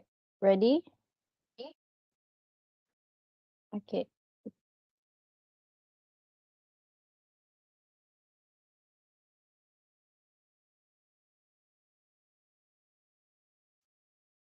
Okay. Take one. 1, 2, 3. Smile. 1, 2, 3. Smile. All right, guys. Freestyle. 1, 2, 3. Smile. All right. Thank you for your cooperation. Back to Christina. Thank you, Annie. So towards the end of the quiz and photography session, it remarks our first session had ended. Once again, a big thanks to engineer technologist Mohammad Zafwad, Mohammad Hanzam, and technologist Lester Lowe for the insightful talk. And let's not forget everyone who participated in this session. Now we will wait for engineer Dr. Zaki Zainudin to join our webinar. Madam Chairperson, I'm already here. Assalamualaikum, good morning. Okay, let's start our second session. Assalamualaikum and good morning. Welcome back. Welcome to our second agenda of FNSC for today. We're very fortunate to have engineer Dr. Zaki Zainudin, a water quality and water quality modeling specialist engineer. I'm sorry. A water quality and water quality modeling specialist. Engineer Dr. Zaki is here to give us more insight into the progress of wastewater treatment. So here is the biography of Engineer Dr. Zaki Zainudin. So, Engineer Dr. Zaki Zainudin is a well-renowned speaker for water quality and water quality modeling specialist, and he played a huge role in hundreds of environmental studies for both private and government sectors. Engineer Dr. Zaki is also a professional engineer with the Board of Engineering Malaysia, BEM, Chartered Engineer with the Engineering Council, UK, and Chartered environmentalist with the Society for the Environment. He is also often a source of reference for various organizations on surface water quality management, such as being an expert panelist for the Department of Environment Malaysia, DOE, EIA, Water, and Marine Unit, and is an advisor to many prominent environmental and engineering firms. He also had conducted various workshops and talks on water quality and modeling at both local and international venues. He is also on the management committees of the International Water Association, IWA, Watershed, and River Basin Management Specialist Group. So, hello, Dr. Zaki. How are you feeling today? Assalamualaikum. Good morning. Alhamdulillah, I'm good. Thank you, Madam Chairperson. How are Walaikum you this salam. morning? How's everyone I'm this morning? fine. I'm fine, thank you. Thank you for asking. It is great to hear that you are fine. Now, the presentation is about to begin. Kindly remember to mute your microphone during the presentation to avoid any kind of interruption. So without wasting any time, I would like to humbly welcome Engineer Dr. Zaki Zainudin to the stage. The floor is yours. Thank you, Madam Chairperson. Let me try and share my screen. Let's see whether this works or not. Can you see my screen? Yes, very Can, well. huh? Okay, great. First and foremost, Assalamualaikum and good morning, everyone. Thank you for the kind invitation this morning on this very gracious Sunday morning. Um, so it's a Sunday, so let's not be too uptight and let's take it easy in going through the talk today, hopefully. Yeah, so thanks to UITM student chapter for inviting me here today to share a bit of knowledge and insight on this particular topic. Actually, when I was first approached to deliver this topic, honestly, on progression of wastewater treatment, I wasn't really sure whether I was the right person to talk about this. Simply because when you talk about progression in wastewater treatment, there are many dimensions to it. I was thinking to myself, perhaps it's better that the organizer speak to somebody who's uh, more on the technology side, for example. But then the organizer, Madam Farah, insists that I give the talk. So she says that I have to only cover these points, which is to introduce background of wastewater technology that's implemented in the wastewater treatment plant and how we can spread awareness to water quality, sustainable practices, and ways to conserve water. So yeah, okay. So if that's the case, then I will try my best to share, but I'll be looking at it from uh, perhaps slightly different angle rather than from a technology standpoint, but rather from a management standpoint. It's related to more my area of expertise. Now, when you talk about wastewater treatment, I'm sure the previous speakers have spoke about the various stages in wastewater treatment. Essentially, if you look at it from a philosophical standpoint, you can see my screen, right? Or can you only see me? You can see my screen, right? My slides? Yes, Doctor. Okay, okay, great. So essentially, if you look at it from a philosophical, from a point of view, from an academic standpoint, there are mainly three stages or four stages of water treatment, what we refer to as pre-treatment, primary treatment, secondary treatment, and tertiary treatment. So I'm sure the previous speakers have probably spoken about this, the various treatment stages in wastewater treatment. Pre-treatment essentially is just the removal of fundamental elements, cost elements in the whole wastewater process.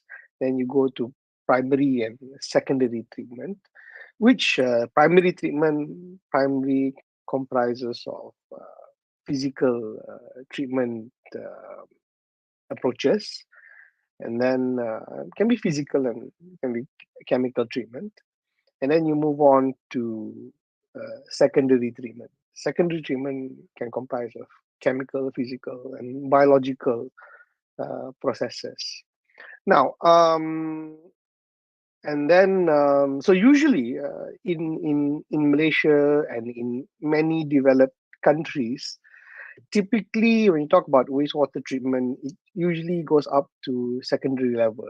We don't usually go up to tertiary level of treatment, simply because most of the time, the secondary level of treatment may be adequate to meet limits as per the regulations. Now,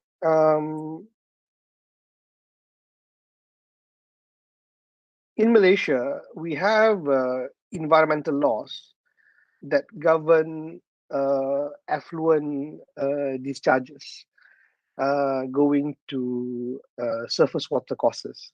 So this is effluent regulations. I don't know, maybe the previous speakers have shown you these regulations.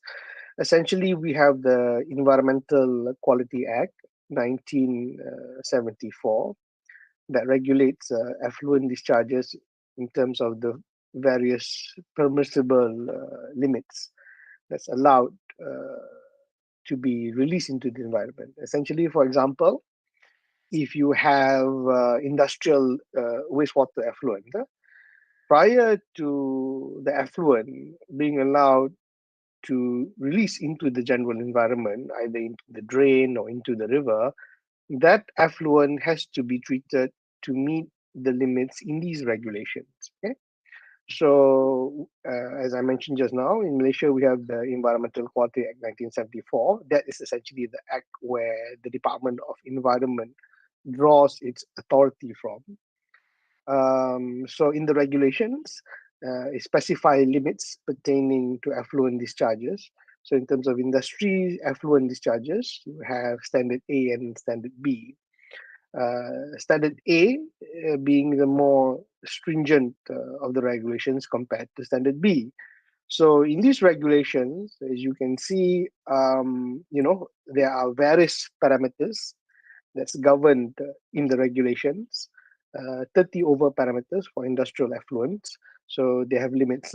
For example, if you wanted to discharge ammonia into the receiving water column, if you want to discharge ammonia into a drain or into a river, you have to make sure that the wastewater treatment system meets either standard A or standard B. And so how do you do that? You do that by the various treatment stages that I showed earlier. You have preliminary treatment, primary treatment, and secondary treatment. So typically, usually secondary treatment, you're able to meet um, either you're able to meet standard A. Typically, if you are really good at optimizing your process, you should be able to meet the standard A limits as per these regulations, whether it's industrial effluent. Now, in the EQA, you have various sources of pollutions. It's governed under the regulation. Industry is one of it. Besides that, you also have sewage regulations. You have the leachate regulation coming from landfills. You also have palm oil mill effluent, and you also have effluent from rubber industries. Okay, so basically, so as I mentioned just now, so most of the wastewater treatment technologies in Malaysia deploy up to secondary level of treatment, be it industrial wastewater, be it a biological wastewater treatment system, simply because you just want to meet the limits as per the law. Now, but of course, there are certain cases where you need to go to tertiary treatment. So, in relation to today's topic, when we talk about the progression of wastewater treatment, um, we're going to look at how there may be a need to go beyond the secondary level of treatment to go to tertiary level of treatment uh, in order to achieve better wastewater discharge quality. Now, the first question that we need to ask ourselves is, why don't we just stick to secondary treatment and just meet standard A and standard B? Why do we need to progress beyond standard A and standard B? Now, the reason for that is because in Malaysia, we have another set of standards called the National Water Quality Standards. You have to be very clear here. Huh? You have to be very clear here. In the law, you have the effluent regulations, the standard A and standard B, that applies to discharges, what you are discharging into the water column, what is being released into the water column. Okay, that means if you have discharge from a wastewater treatment plant, that means you have to meet either standard A or standard B. Now, standard A applies if the discharge is located upstream of a water intake point, whereas standard B applies when the discharge is downstream of a water intake point. Okay, so that's why standard A is supposed to be more stringent. Now, I don't know whether you know this, but um, most of the drinking water treatment plants, you get your water at home, right? You get water from the tap, right? That water actually originates from the river. It comes from the river. Okay, so the river is where that source of water comes from. So there is naturally an intake point at the river where the water is abstracted. It undergoes treatment prior to being supplied to your homes. So now, as you know, a river flows from upstream to downstream. So if your discharge is located upstream of a water intake, then you need to comply to standard A. But if your discharge is located downstream of a water intake, or there are no water intakes where your discharge is located, then you can comply to standard B. So I hope everybody understands that. That's why standard A is supposed to be more stringent than standard B. So now we go back to the question that I mentioned earlier. If standard A is more stringent than standard B, then why is there a need to go beyond standard A? Well, the reason for this is because, as I mentioned earlier, there's another set of regulations and another set of standards, not regulations, another set of standards in Malaysia called the National Water Quality Standards, this is the table below. Now, this table below relates to the ambient water quality, the water quality of the receiving water body. That means you're talking about the water quality of the river in question. Okay, so essentially, the way the national standards is broken down, you have class 1, class 2, class 3, class 4, class 5. Now, class 1 is supposed to be the best water quality. And then as you ascend the classes, you go to class 2, class 3, class 4, the water quality deteriorates. That means class 2 water quality is more polluted compared to class 1. Class 3 is more polluted, class 4, class 5, and class 5 being the most polluted water quality. Just to put it into some context for you, to our friends, if you're talking about, if you go to say Sungai Klang River, I'm sure some of you are familiar with Klang River. So Klang River, Klang River is a polluted river. So Klang River is more or less like class 4 water quality. Okay, it's about class 4. If you go to Kim Kin River in Johor Bahru, there's about class 4, class 5 river. So that is how a polluted river looks like. Now, whereas class 1 water quality is if you really go upstream and you find the most pristine of conditions where the water is clear, crystal clear water, that's class 1 water. So this is the river water quality. So I hope this is very clear. The table at the top is the what governs the discharges, and the table at the bottom is the water quality of the river. Now, for many years, there has been this assumption that if you comply to the standard A and standard B limits, then you're fine. Then meaning the rivers will not become polluted. That has always, for many years, that has always been the assumption. However, in recent years, what I've been talking about is that I say that's not necessarily the case. I say that compliance to limit as per the law doesn't necessarily mean that the river will not become polluted. Okay, and why do I say this? And that sometimes people get confused with that statement. Actually, it's not difficult. You look at this. You look at the. I'll take one parameter lah. Let's just take one parameter. Here is ammoniacal nitrogen, ammonia. Standard A, as I mentioned just now, is supposed to be the most stringent in the regulations. So if you look at standard A pertaining to ammonia discharge, the permissible discharge limit in the law is up to 10 milligrams per liter. Okay, 10 milligrams. That means if you are at 10 milligram per liter and below, you are allowed to discharge the wastewater into the river system. However, if you compare this 10 milligram per liter against the national water quality standards, the ambient standards, where does this 10 milligram per liter fall under? You look, class 1? No. Class 1 is less than 0.1. Class 2? Class 5. Wow, class 5. That means, the level of discharge of ammonia, even after undergoing treatment, is still elevated, 10 milligram, because polluted river ammonia is more than 2.7, as you can see. So let's take another parameter. Let's look at BOD, for example. BOD, the most stringent limit under the law is 20 milligrams per liter. Okay, 20 milligrams per liter. Again, let's compare this against the national water quality standards. So let's look at BOD. Which class does it fall under? Who? Class 5 again. The most stringent standard when it comes to effluent discharge. What's under class 5 again? So why is this the case? So this is what I mentioned earlier. For many, many years, there has been this assumption that compliance to limit as per the law means the water quality will be of the receiving water body will preserve. But as you can see, I've illustrated to you, just because you comply to standard A doesn't mean the water quality will be preserved.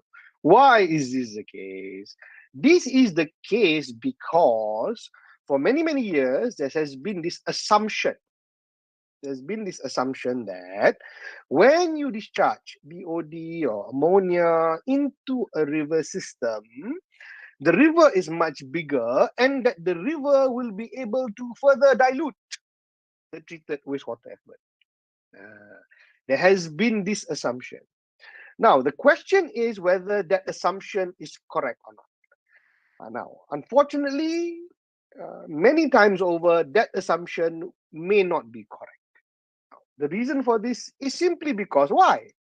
First and foremost, you have to look at the size of the river.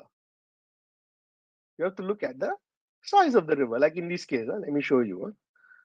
In this case, this is a tributary of Sayong River. This is a small river. Okay. Sayong River is a river in Johor. Can you see my video? You can see the video playing, right? Yes, so you can see Okay, it. great. So you can see this is a small river compared to Sungai Sayong itself, which is a much bigger river. So even just by looking at this, common sense will tell you that the bigger river has a larger dilution ability compared to the smaller river.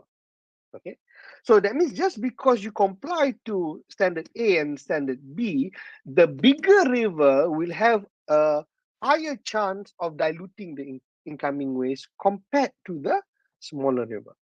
However, under our current regulations in Malaysia, standard A and standard B, it does not mention the size of the river. You see, so just because you comply to standard A or standard B, it doesn't necessarily mean there will not be impact towards the river. Second is also in terms of discharge volume. You look at this video.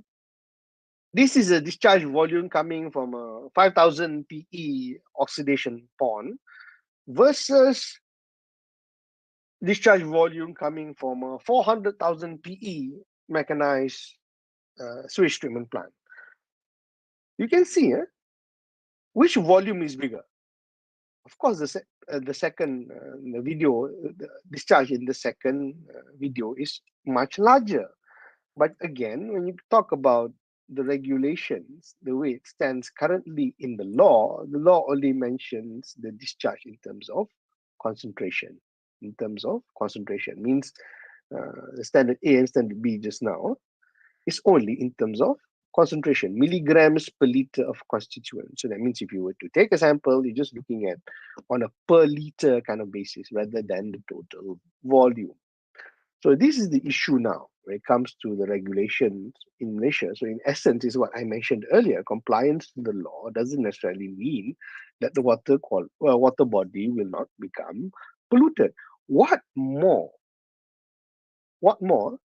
Point to ponder. This, what I showed you just now, standard A, standard B, is only from one discharge point. How many discharge points do you have in a catchment, in a river catchment? You can have hundreds of discharge points that's releasing pollutants into the river. So that's why compliance with the law doesn't necessarily mean that the water quality will not become polluted. So for this reason, for this reason,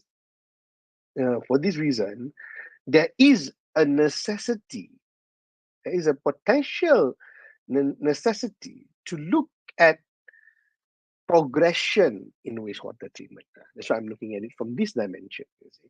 There is a necessity to look at ways to progress beyond secondary treatment.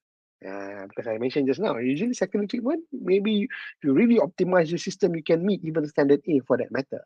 But the question now is, there may be certain circumstances where you need to go beyond standard A. Because of that, the treatment system needs to progress.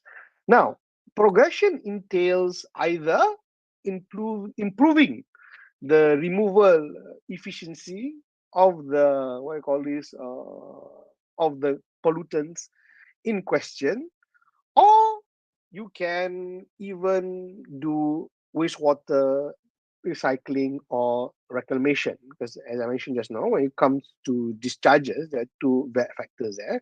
One is the concentration and the other one is the loading volume. Now, what are the various methods available? Now, actually, when it comes to advanced treatment technologies, when we talk about advanced treatment technologies, there are many of these technologies are already in place. Okay, so they're already in place. It's just that, yeah, many of these technologies are in place. For example, let me show you membrane systems.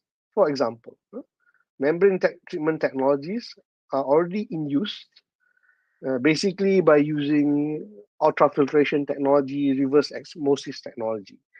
Now, it should be noted that these advanced treatment systems, such as membrane treatment systems, must come after the secondary level. So membranes we consider to be as tertiary treatment. So basically, the idea is to use a membrane system which acts as a filter with very small pores, and that further filter the water that's coming out of the secondary treatment stage. So there are many different types of membranes that can be used. There's polymer membrane, there's ceramic membranes, and there are many configurations for the membranes that's allowed to use. But the idea is when you use membrane treatment technology, you're able to achieve a very good degree of water quality, a very good degree of water quality. These are the different configuration types. And this kind of membrane system must always come after the secondary level. The reason is because you need to achieve a good degree of purity before you can go through the membrane system. Otherwise, the system will get clogged up. Now, the degree of quality is so good that even in Singapore, Singapore has deployed the use of membrane technology in their new water system. I don't know whether you've heard of new water before, but basically the water that comes out of the membrane system is of such good quality, the water can even be used for drinking, even if the source is coming from wastewater, which is exactly what has been done in Singapore. Now, as you know, Singapore is stricken on water resources. Okay, they have very limited water resource. In fact, much of their water comes from Johor. So, because of that, they need to be very prudent in the amount of in India, in their wastewater demand and usage. So much so, in fact, that even their the sewage water is recycled back, is passed through the membrane treatment system that I showed you just now, and finally you get such good degree of water quality that the water can even be used even for drinking, and they call it new water, because it's basically a very good water quality. So I don't know whether some of you want to drink this water or not. See, this is the bottle what I call it, the bottle new water. So membrane systems is one of the ways, one of the technologies that can be deployed in order to reclaim water, in order to achieve very good water quality. Now, the drawback is, well, it used to be a drawback. Like if you ask me, used to be a drawback. The drawback was back in the day. They said that to use membrane system is very expensive. This is very expensive treatment. It's very expensive to use membrane. But then again, if you ask me, 15, 20 years ago, you can say it was expensive lah. Now it's like 15, 20 years after the fact, you keep on saying that it's expensive, you're never going to progress. Yeah? So you have to start looking at it from a different angle. So even in Malaysia now, there are certain treatment plants, even certain sewage treatment plants, that are looking into deploying membrane treatment system. That was a few years ago. I remember part of the River of Life initiative. They were contemplating on using membrane system for their new sewage treatment plants. Okay, now, so this is membrane system is one of the treatment technologies that can be used. But another one, you'll be surprised. Huh? You can also use phytoremediation. Now, what is phytoremediation? Now, this is interesting to me. Phytoremediation is basically the use of plants. It's actually the use of plants to treat wastewater. Very interesting. It's actually the use of it, because you have certain aquatic plants that are able to further treat wastewater in order to achieve a good degree of quality. So phytoremediation can be used to remove heavy metals, hydrocarbons, radionuclides, even organic solvents.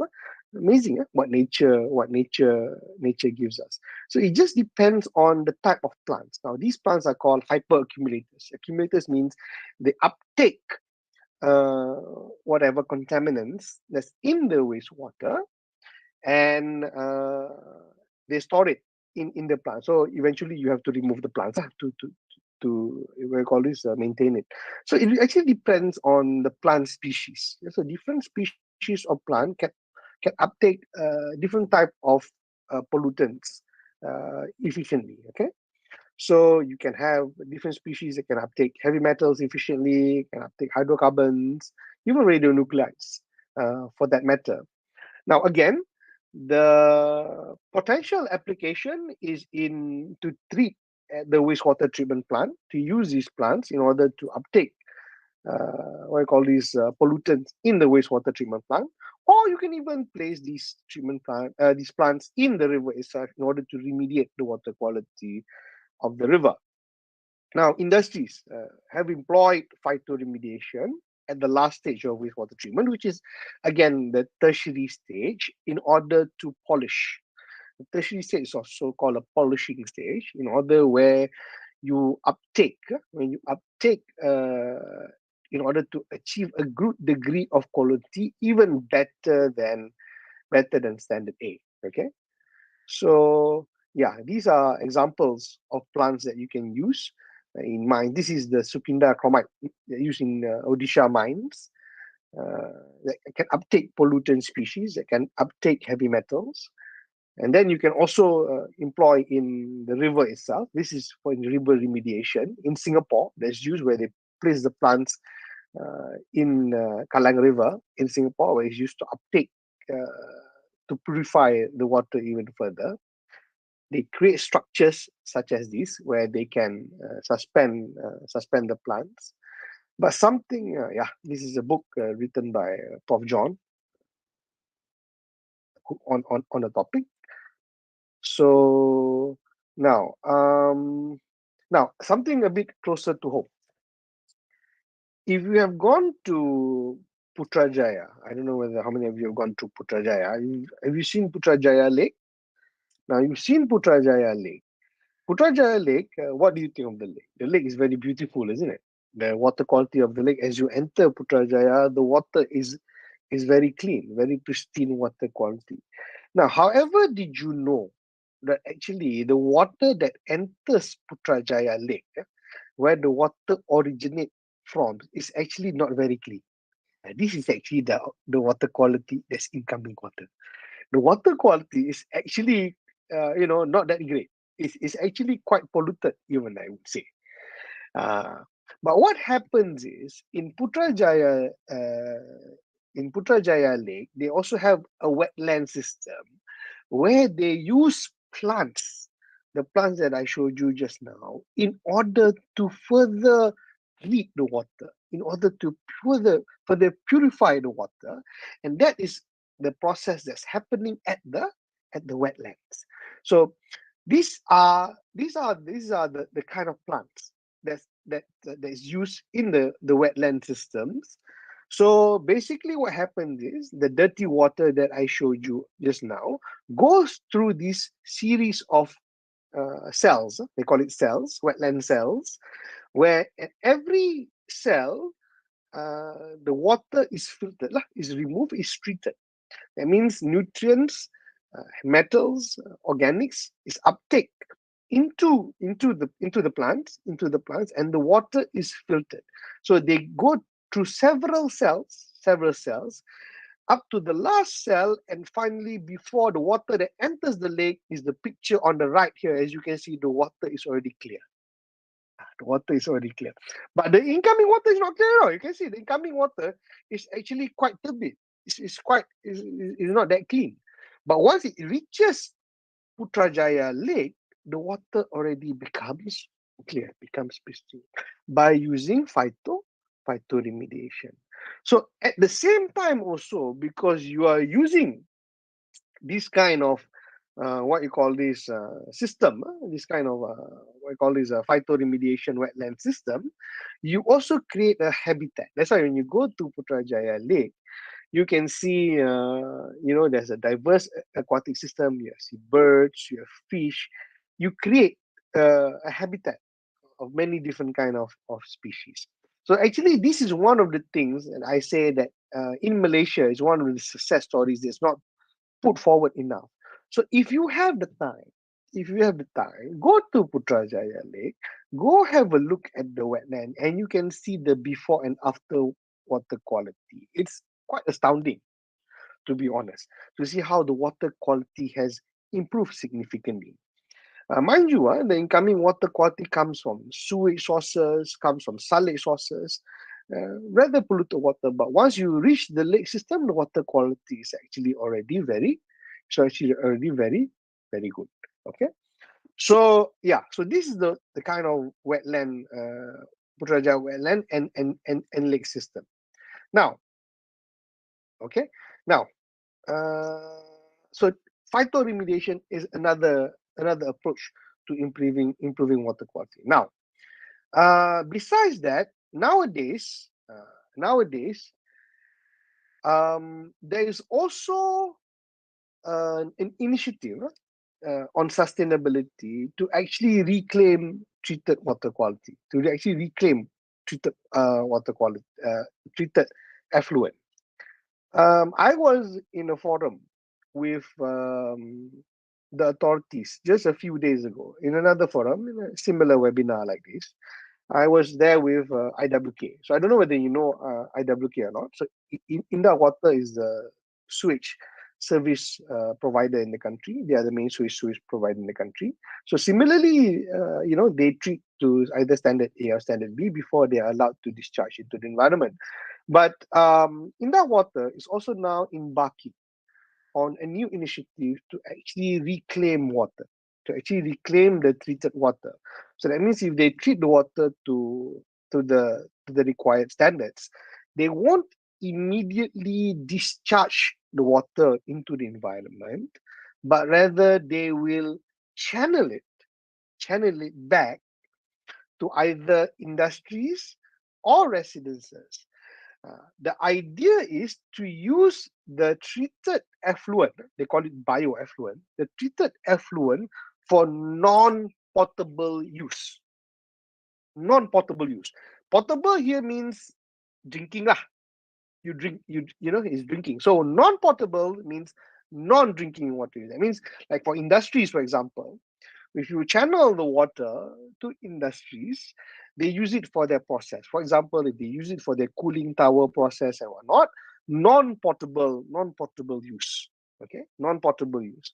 Or if you go to residential buildings, the idea is to use for non-potable, non-drinking use. For example, for toilet flushing, for example, to flush the toilet.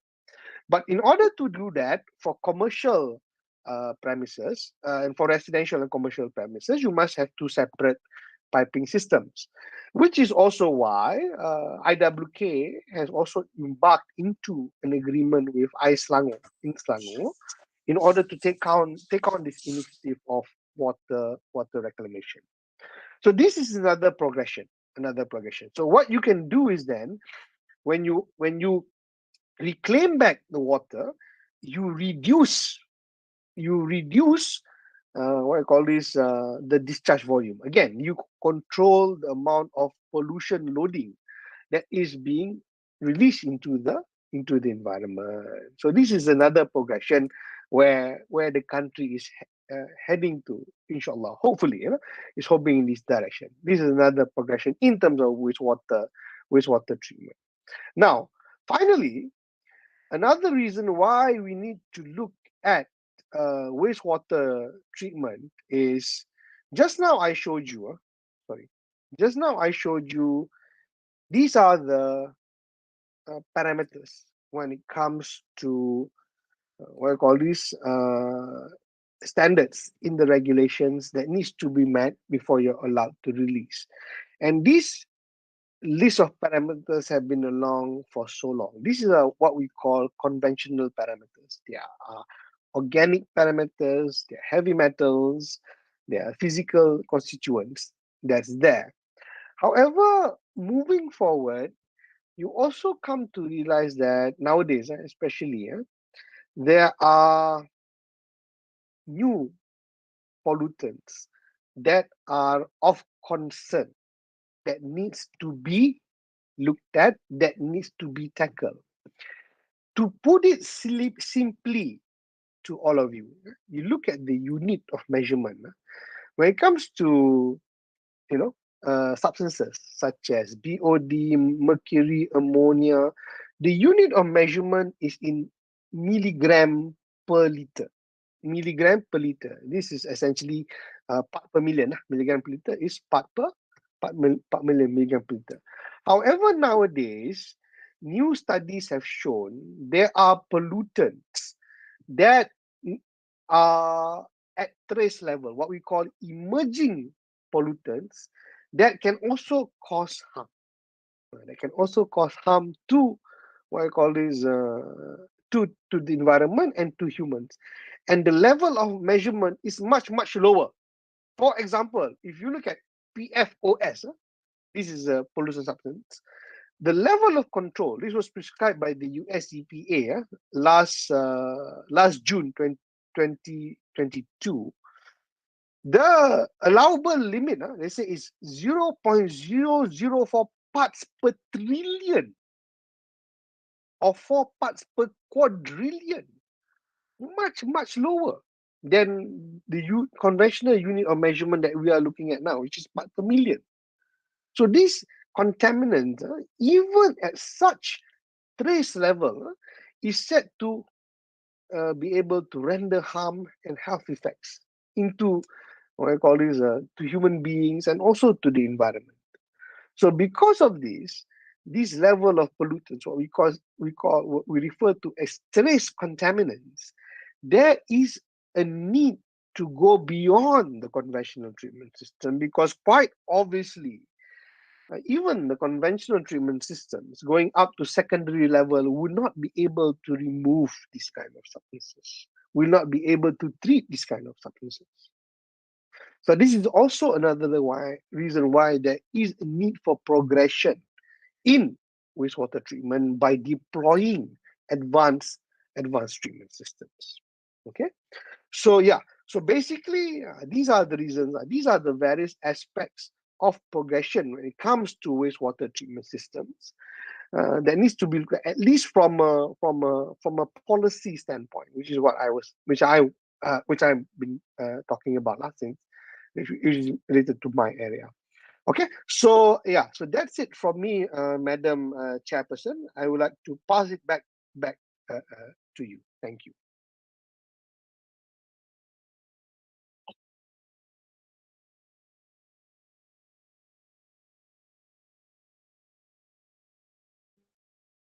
Thank you so much, Engineer Dr. Zaki, for your adequate answer. I'm sorry. Thank you, Engineer Dr. Zaki, for your exciting sharing. So now we will have a Q&A session. All participants are welcome to ask your questions. And as I mentioned earlier, participants are required to raise your hand if they wish to directly ask the speaker. Thank you.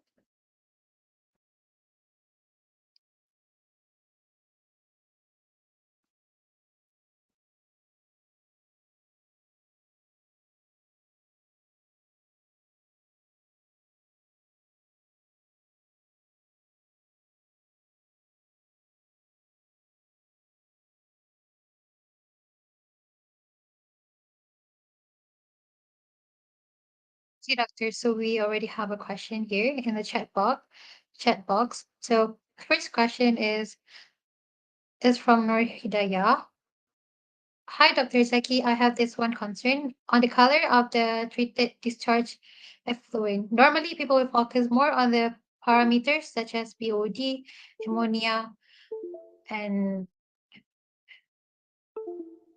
then the color of the treated effluent itself. But having dark brownish color effluents into your waterways is not really nice to see.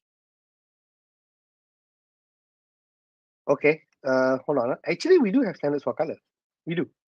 Hold on. Okay. We do have standards for color. Let me just very quickly share with you.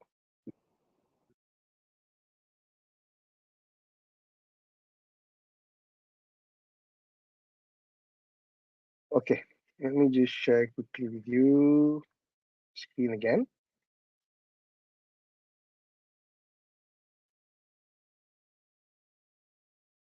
Uh, Here you go. Can you see my screen? Can, right? Yes. See last parameter at the bottom, color, ADMI. See, this is the last row. So this is the standard for color. So again, you have either standard A or standard B. So the idea is if you meet standard A, so you meet the regulations, it should be more or less okay, I guess. If you meet the standard A limit for color ADMI. ADMI is American Dye Manufacturers Institute color unit. It's about 100 for standard A, and standard B is about 200. So the idea is you meet the limits as per the regulations. You're supposed to meet the ADMI color for the regulations. Okay, so yeah, so ADMI is part of the regulations actually. Thank you. Okay, thank you. Hoping that answered your question. So the next one is from Dr. Subra. Greetings, Dr. Zaki. Membrane filters have short lifespan. What are your recommendations based on the types of system in use? Thank you. Thanks, Doc. Actually, in choosing the treatment technology, it depends on the suitability and of the development in question. Okay, I'll give an example. Typically, when you use membrane treatment systems, it's under a set of circumstances. For example, if you have very limited floor space, very limited land area, so that's when you have no choice, but you have to deploy membrane treatment technology, such as in KL, for example, such as in KL, where you are very limited on space, where the land price is very high. Because the issue is, if you don't want to avoid membrane, you can always do phyto, for example, as a polishing system. But in KL, for example, because the price per square foot of land is very expensive, so that's why you have to do a cost benefit analysis lah. You have to do a cost benefit analysis, which is more what I call this more feasible. Either you use membrane cinema system and deal with the short lifespan and deal with the short maintenance lifespan and high maintenance cost, or you invest in the land, which can be very expensive, and then but in the long run that saves you more. So that depends, cost wise, that depends on which approach you want to take. But if you go to, say, for example, maybe like I showed just now, Putrajaya, at that time the land, at that time, not now, at that time, the land price in Putrajaya was not particularly expensive, I guess, at that time. So that's why they were able to deploy such a huge amount of land in order to deploy the wetland system. So it's okay lah, because you can do the cost benefit, but CBA, the cost benefit analysis. But of course, nowadays the cost of land in Putrajaya is way more. So it's actually a balance. It's a balance of when you choose the technology, it's also a balance of the surrounding factors, the factors surrounding you. Whether you want to what I call this invest in the membrane system and deal with the maintenance, as you correctly pointed out, the maintenance and the short lifespan, versus investing in land, for example, to do phytoremediation, but you'll have a higher capex, but a lower OPEX, operating expenditure.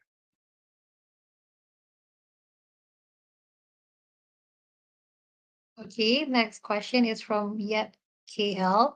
Hi, should the plan that treat heavy metal water waste dispose as scheduled waste? Wow, this is a very sensitive question. It's a very sensitive question. You see, what happens in the wastewater treatment process, whether it's a conventional treatment system or whether it is a conventional treatment system or even using advanced treatment system, inadvertently, I think what I call this, what Yatme is referring to is the sludge. You'll be producing sludge or slurry lah, sludge or slurry. Okay, so it's that sludge and slurry that can be classified as a scheduled waste. Okay, because I don't know whether, okay, to the rest of you who are unfamiliar with the regulations in Malaysia. In Malaysia, we have something called scheduled waste. What is scheduled waste? Scheduled waste, in a very rough translation, is essentially hazardous waste. But we don't call it hazardous waste in Malaysia because anything can be hazardous, isn't it? So we need to define it as per the law. Okay. So the way we define it is we don't call it hazardous waste, but we call it scheduled waste. Why you call it scheduled waste? Because essentially there's a schedule lah. There's a schedule. There's a jadwal. Okay, there's a schedule. So whatever is listed in that schedule is considered to be, not safe for normal disposal. Okay, so wastewater treatment systems, be it conventional treatment systems or be it advanced treatment system, can produce sludges, and these sludges can contain certain heavy metal species. So because they can contain heavy metal species, some of these heavy metal species can appear under the schedule that I mentioned just now. Okay, can appear. For example, if you have elevated levels of arsenic, for example, if you have levels of mercury, for example. So these are of course hazardous substances, So you cannot just simply dispose of them. So what happens is you need to dispose of them in a secured facility. Okay, so that's very clear. Now, why do I say it's a sensitive matter? It's a sensitive matter because there is another type of metal species, which is aluminium, that is also classified as a scheduled waste. That has been the subject of contention for many, many years because aluminium, some people say aluminium is not that hazardous. And the issue is alum specifically is used as a coagulant in wastewater treatment system. So as a consequence of that, the sludge that is produced from wastewater and water treatment system has to be sent to a scheduled facility, and that is very, very costly. Okay, so to answer your question, certain type of heavy metals, yes, should be sent to a special facility to be treated, while others, I guess requires further study.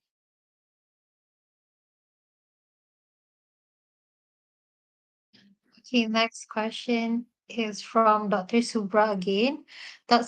Sorry, Dr. Zaki, are we being conventional in using primary, secondary, and tertiary treatment? What happened in the ecosystem natural treatment services? Thanks, Doc. Thank you. This is actually when we say preliminary, primary, secondary, and tertiary. I look at it from more of an engineering term, if you ask me. I look at because you see, when you talk to engineers, because I'm an engineer, when you talk to engineers, when you say primary, secondary, and tertiary, it's more like an engineering term that the engineers will immediately catch on. When you say primary treatment, they know it comprises of what unit operation. Secondary treatment comprises of what unit operation. Tertiary treatment comprises of what unit operation. It's more of a term that is used to describe a group of technologies or unit operations used in wastewater treatment. Now, which is also, I agree with you just now when you talk about ecosystem natural treatment, is why I brought up the matter of the phytoremediation. So when we talk about phytoremediation, that is a method of approach to a natural approach to treat wastewater, which is what I've also been propagating and been talking about. But again, it boils back down to what I mentioned earlier just now. Is it suitable for that location or not? If in the city center, if the location, if you wanted to use, because phytoremediation, wetland system, constructed wetland system requires a lot of land, and the land is simply not there for you to use, then it's gonna be difficult for you to employ call this natural treatment processes, because that requires a lot of acreage, a lot of acreage. So it's difficult. So in that kind of thing, you need to use membrane systems, for example. But no doubt, if you go to certain areas where maybe the land price is not so much, where you can deploy, for example, where you can deploy wetland systems in order to phytoremediate, for example, yeah, sure, by all means, definitely, that would be the way to go. I myself, I mentioned many times over when I'm involved in some of these things to try and deploy natural treatment processes, if possible. Okay. Okay, Doctor. Actually, we have a lot of questions coming in. So questions from YouTube from Siti Norbalkis. May I know how to reduce our AN when our DO is quite high? Okay. Yeah. Okay. How do you reduce it when your DO is high or when your DO is low? AN typically is removed via nitrification in wastewater treatment. The idea is when you have enough oxygen, ammonia is reduced via nitrification, via oxidation. Ammonia nitrification means the ammonia will oxidize to nitrite and subsequently nitrate. under aerobic conditions. That means you have enough DO lah. You should have enough. Belum. You should have Eh, enough DO. belum. Kotor ah, kotor. Kotor ah. Tunggu, tunggu, tunggu, And tunggu, here's tunggu, somebody. tunggu, tunggu, tunggu, tunggu. Yang ni, ayah. Madam, listen, who's that? Senyum, senyum. Is that okay? Miss, You hear me? sorry. Miss, Dah. please mute your Miss Hafizrul Hakimi, please mute your microphone. Yeah. Okay. So I was just saying just now. So if you have ammonia, if sufficient DO, the ammonia will be removed via nitrification. So it should be okay. It will be reduced to nitrate and subsequently nitrate. The problem is the issue arises is when that happens. Nitrification processes can only reduce ammonia when the ammonia level is sufficiently high. The issue is when the ammonia level is low, you will have trouble using nitrification simply because the nitrifying bacteria will not kick in sufficiently. So because of that, when your ammonia levels is low, that's when you need to deploy other methods such as phytoremediation.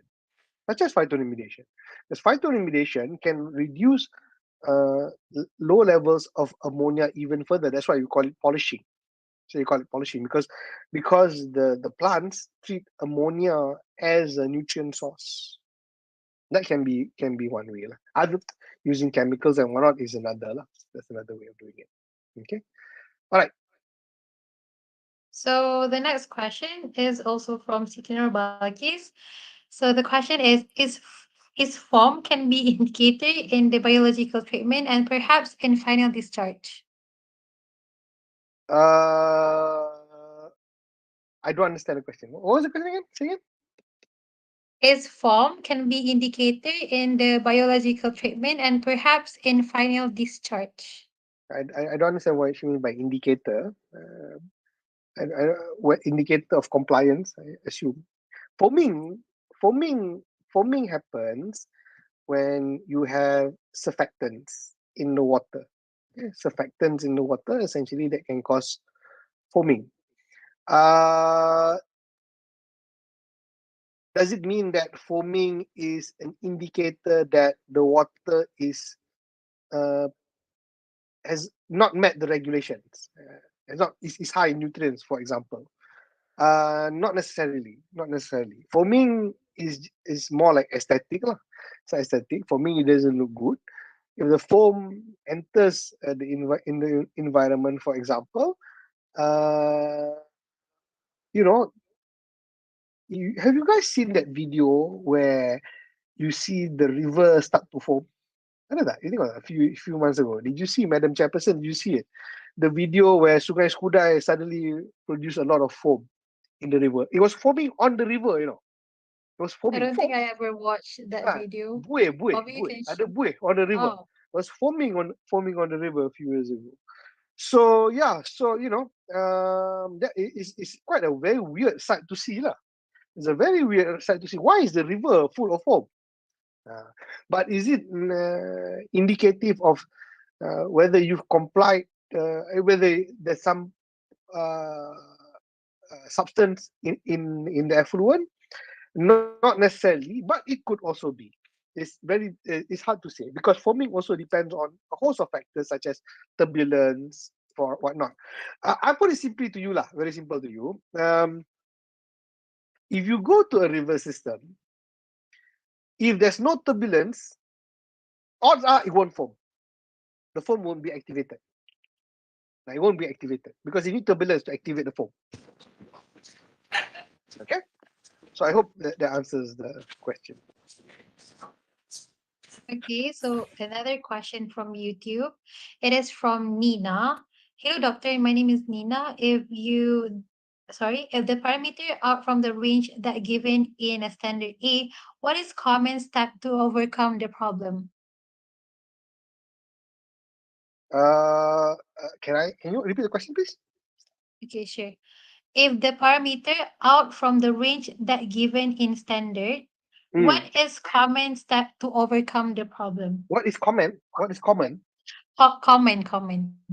What is a What is common? common that causes What the is problem?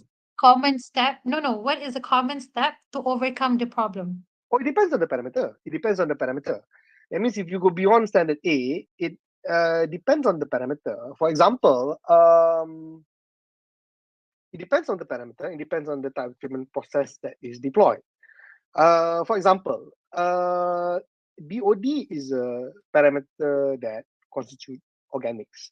Similarly for COD, if your wastewater is sewage, for example, the way you remove organic matter is by using secondary treatment, as I mentioned just now. Secondary treatment entail biological process, and the typical way of biological process is by using activated sludge. And one of the ways to do that is by using aeration. That means you supply oxygen into the biological process.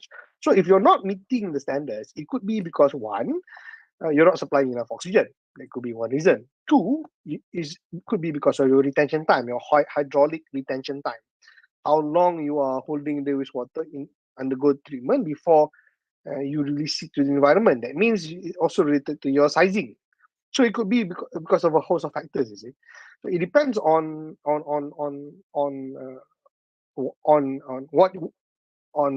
parameter and what you can. Similarly for nitrification.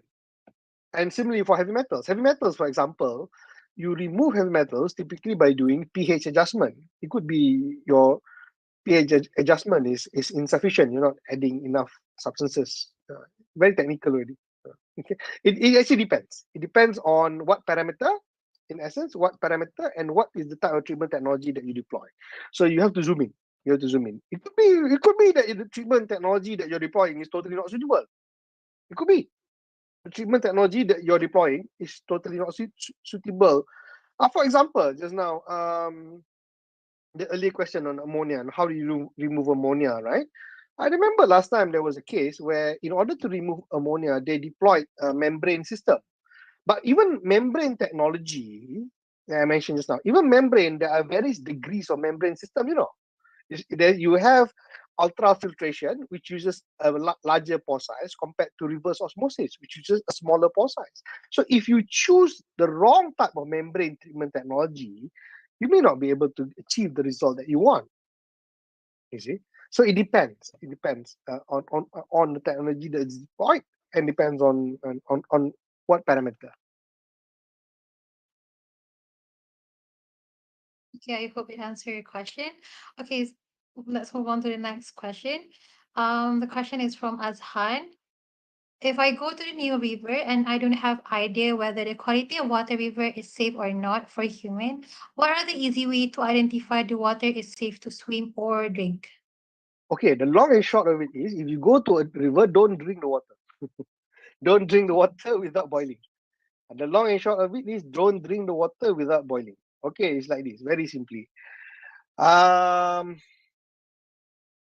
river water that is fit for drinking, I showed you just now the table, right? I showed you the table just now on the National Water Quality Standards. A river water that is fit for drinking is supposed to only be class 1 river water. Class 1 river water, provided not drink directly, not drink directly. Class 1 river water, if you know the river is class 1 river water, you can take the water, you are in the forest, you still have to boil the water. You cannot drink directly, even if it's a class 1 river. Okay, you cannot drink the water directly, even if the water looks clear, pristine. If it's a class 1 river, you cannot drink the water directly. You need to boil the water first. Why you need to boil the water? You need to boil the water because you need to make sure you kill off all the pathogens, all the bacteria in the water. Okay, that's why you need to boil. Then maybe you can drink the water. Okay, don't go when you go trekking, go into the forest, go into the jungle, go trekking, whatever. You see water is clean, you drink that. No, you cannot. You're supposed to boil first. Okay, if you know if it's class 1 water. Of course, if it's class 4, class 5, even if you boil, you cannot drink. Very clear. If it's class 4, class 5 water, you cannot boil, you cannot drink. Okay, very clear. Only class 1, you boil, drink. Okay, so that's very clear. Now, that is for for drinking. Now for swimming, um, you wouldn't know. You wouldn't know whether the water is safe for swimming or not. You just have to follow the advisory by the local authorities, whether the water is safe for swimming or not. You see, in Malaysia, when it comes to swimming, water swimming, just now I showed you the national water quality standards. Actually, for swimming, we have another standards. We have another set of standards that is published by the Ministry of Health Malaysia, MOH. So under the Ministry of Health Malaysia, in terms of swimming, they categorize it into two categories, what they call as primary and secondary contact. Okay, primary, secondary contact. So primary contact swimming means swimming lah. Primary contact means you submerge yourself in the water, you're swimming. Okay, that's primary contact. Secondary contact is you're not swimming, but say for example you're on a boat and you get splashes of water on your skin. That's secondary contact. So if you talk about swimming per se, that means the MOH it must meet the primary limits for the limits for primary contact. So the only people that will be able to tell you that is the Ministry of Health and the local authorities. So they will advise you. I give another example, very easy lah. You remember last time there was this issue of leptospirosis? Issue of leptospirosis. Remember or not? Madam Chairperson, you know what is leptospirosis? Never heard of it before. Kencing Not tikus. really. Kencing tikus. Oh, The scientific I name is called see.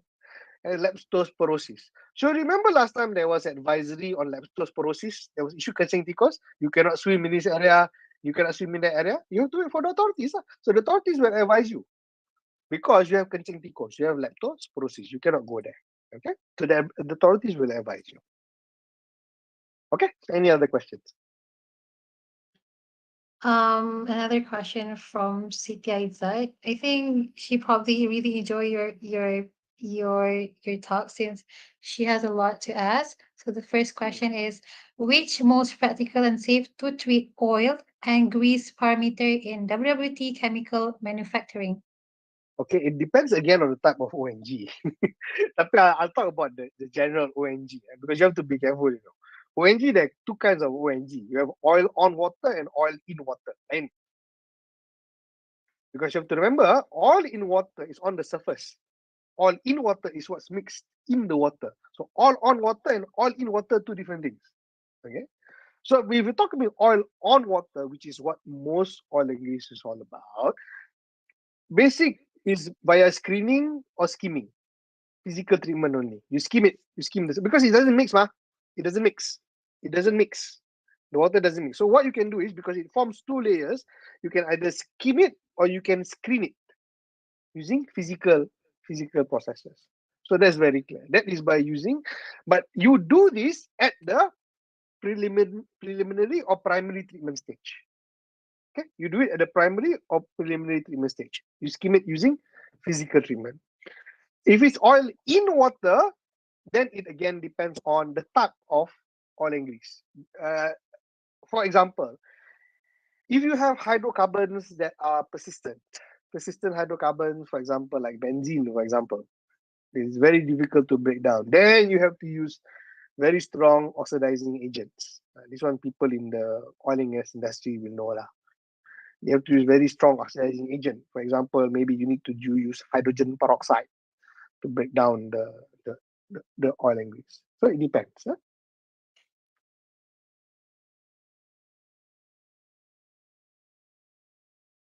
Okay, another question from Siti Aizat.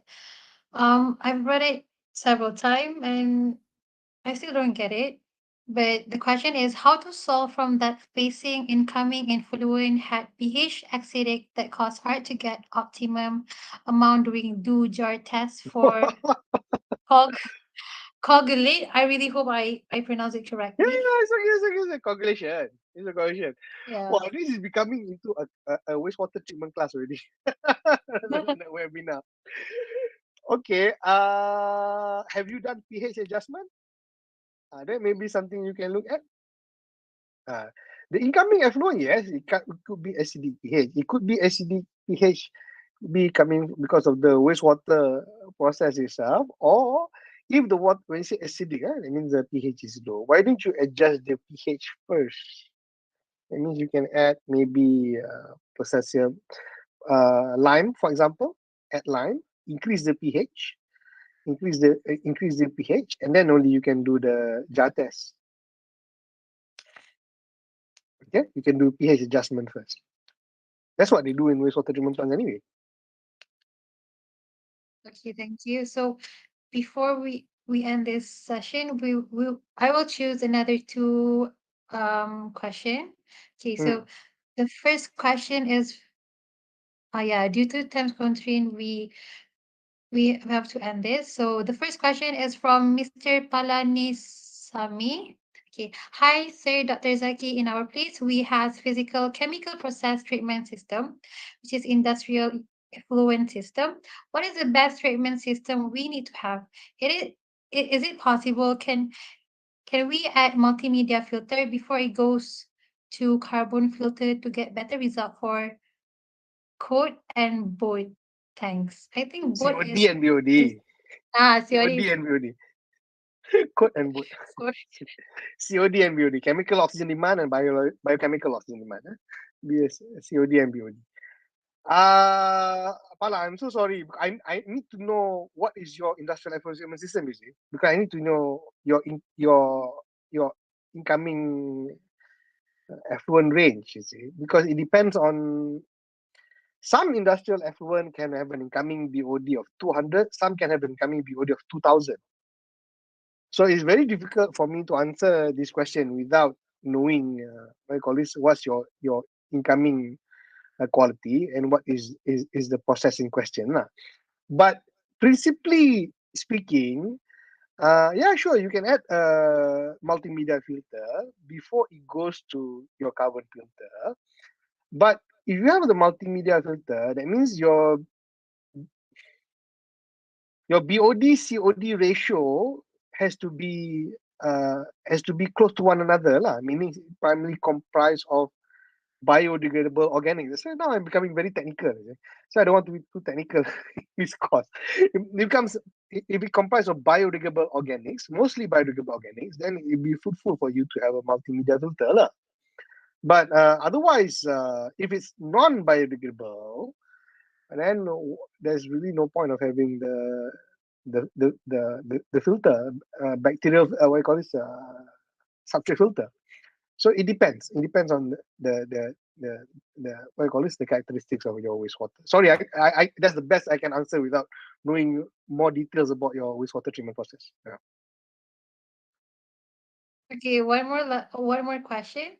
This will be the last question. I really hope you can still answer this question. So the question is from Amarazi. Is there any amendments or additional requirements to be implemented by the OE for the industrial effluent discharge limit? Okay. Thank you, Amma, for the question. Okay. Okay. How do I answer this?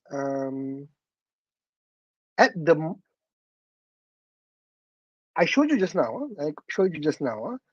The compliance to limit as per standard A and standard B does not guarantee that the receiving water body will not become polluted. I showed you that.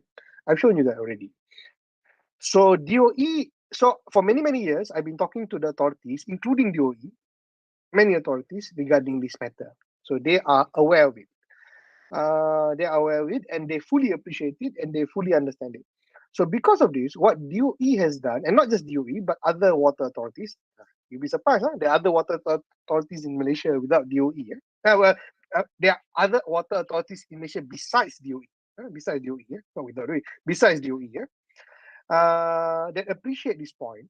So what they have done is, right now there are several studies that's being undertaken in order to better look at managing wastewater treatment system. Okay, in managing wastewater effluent loading. So the concept that they are looking at to now is what we call the TMDL concept, the loading concept, to actually control the effluent loading. So the studies are ongoing right now. The studies are ongoing right now for several rivers. Studies by DOE, studies by DID, studies by other state state water authorities. Okay, state water authorities. That is, the studies are ongoing at the moment. So that is in terms of the studies is ongoing. But in terms of but in between now and the studies, of course, DOE also requires that ad hoc studies be conducted before approval of effluent discharges. For example, in EIAs, in environmental impact assessments.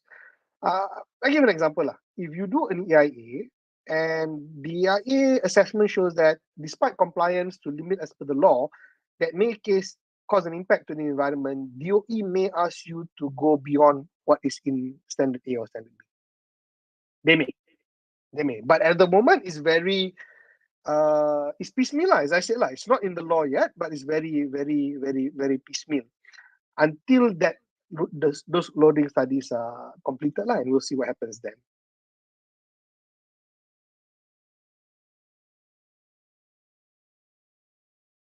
Okay, Madam Chairperson.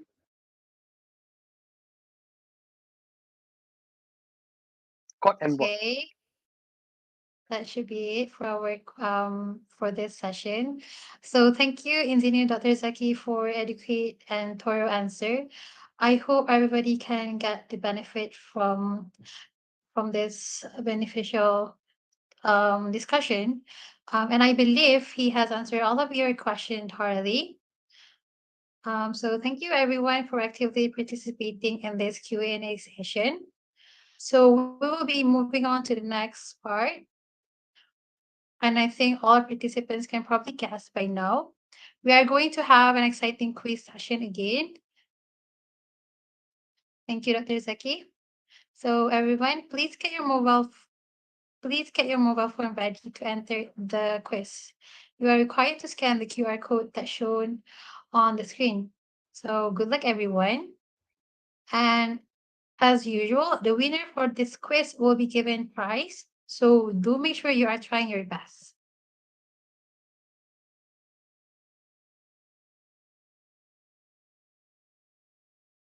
5 minutes will be given to all participants to enter the quiz.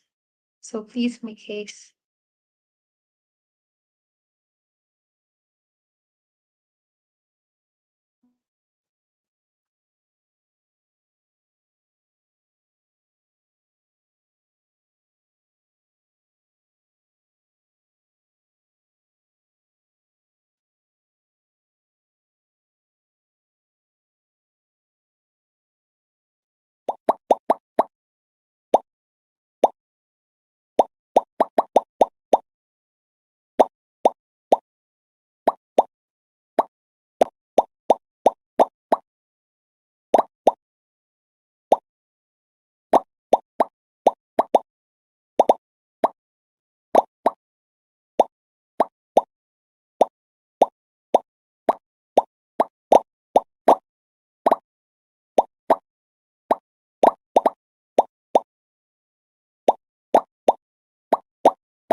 Okay, now we will start the quiz.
Everyone is completing so far. Great job.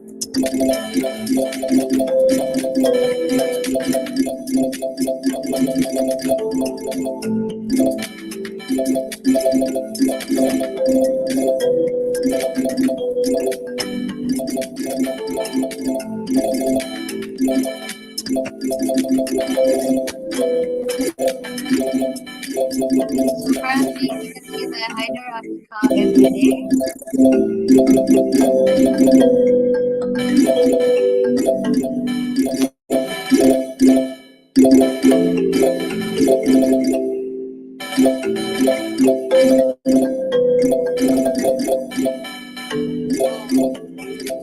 Someone here.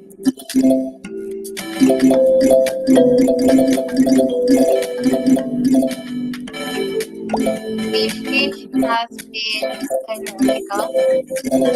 Now it is at a fourth stage.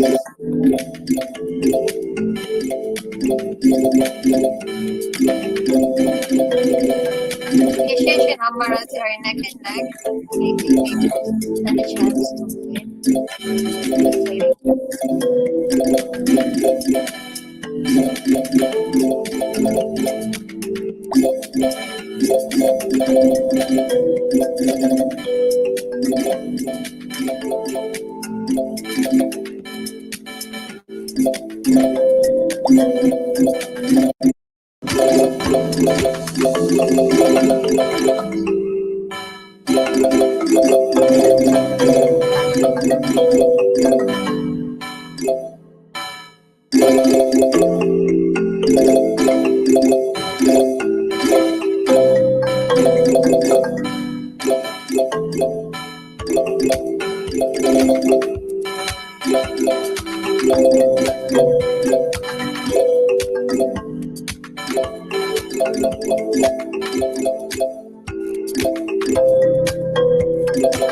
We'll end the quiz shortly. So please do your best. Right. You may stand a chance to win.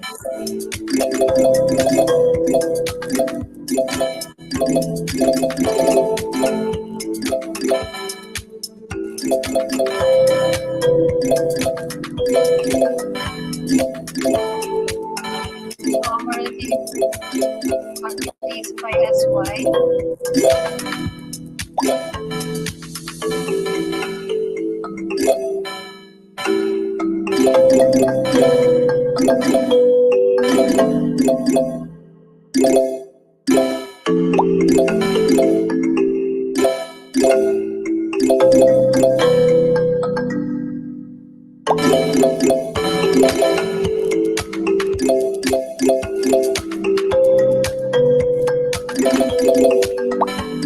Now we will add our quiz.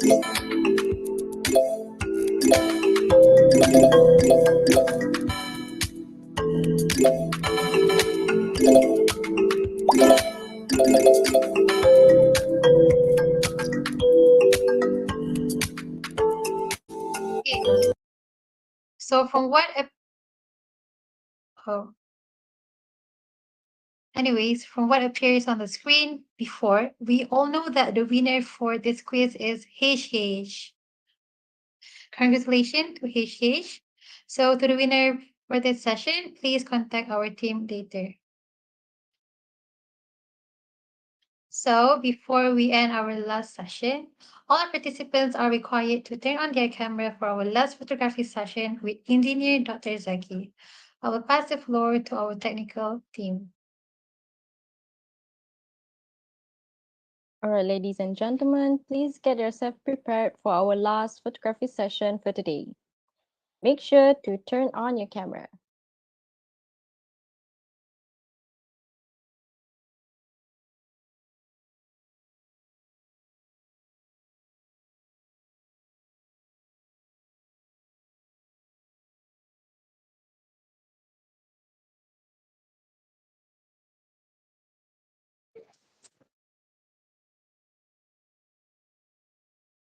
All right, is everyone ready?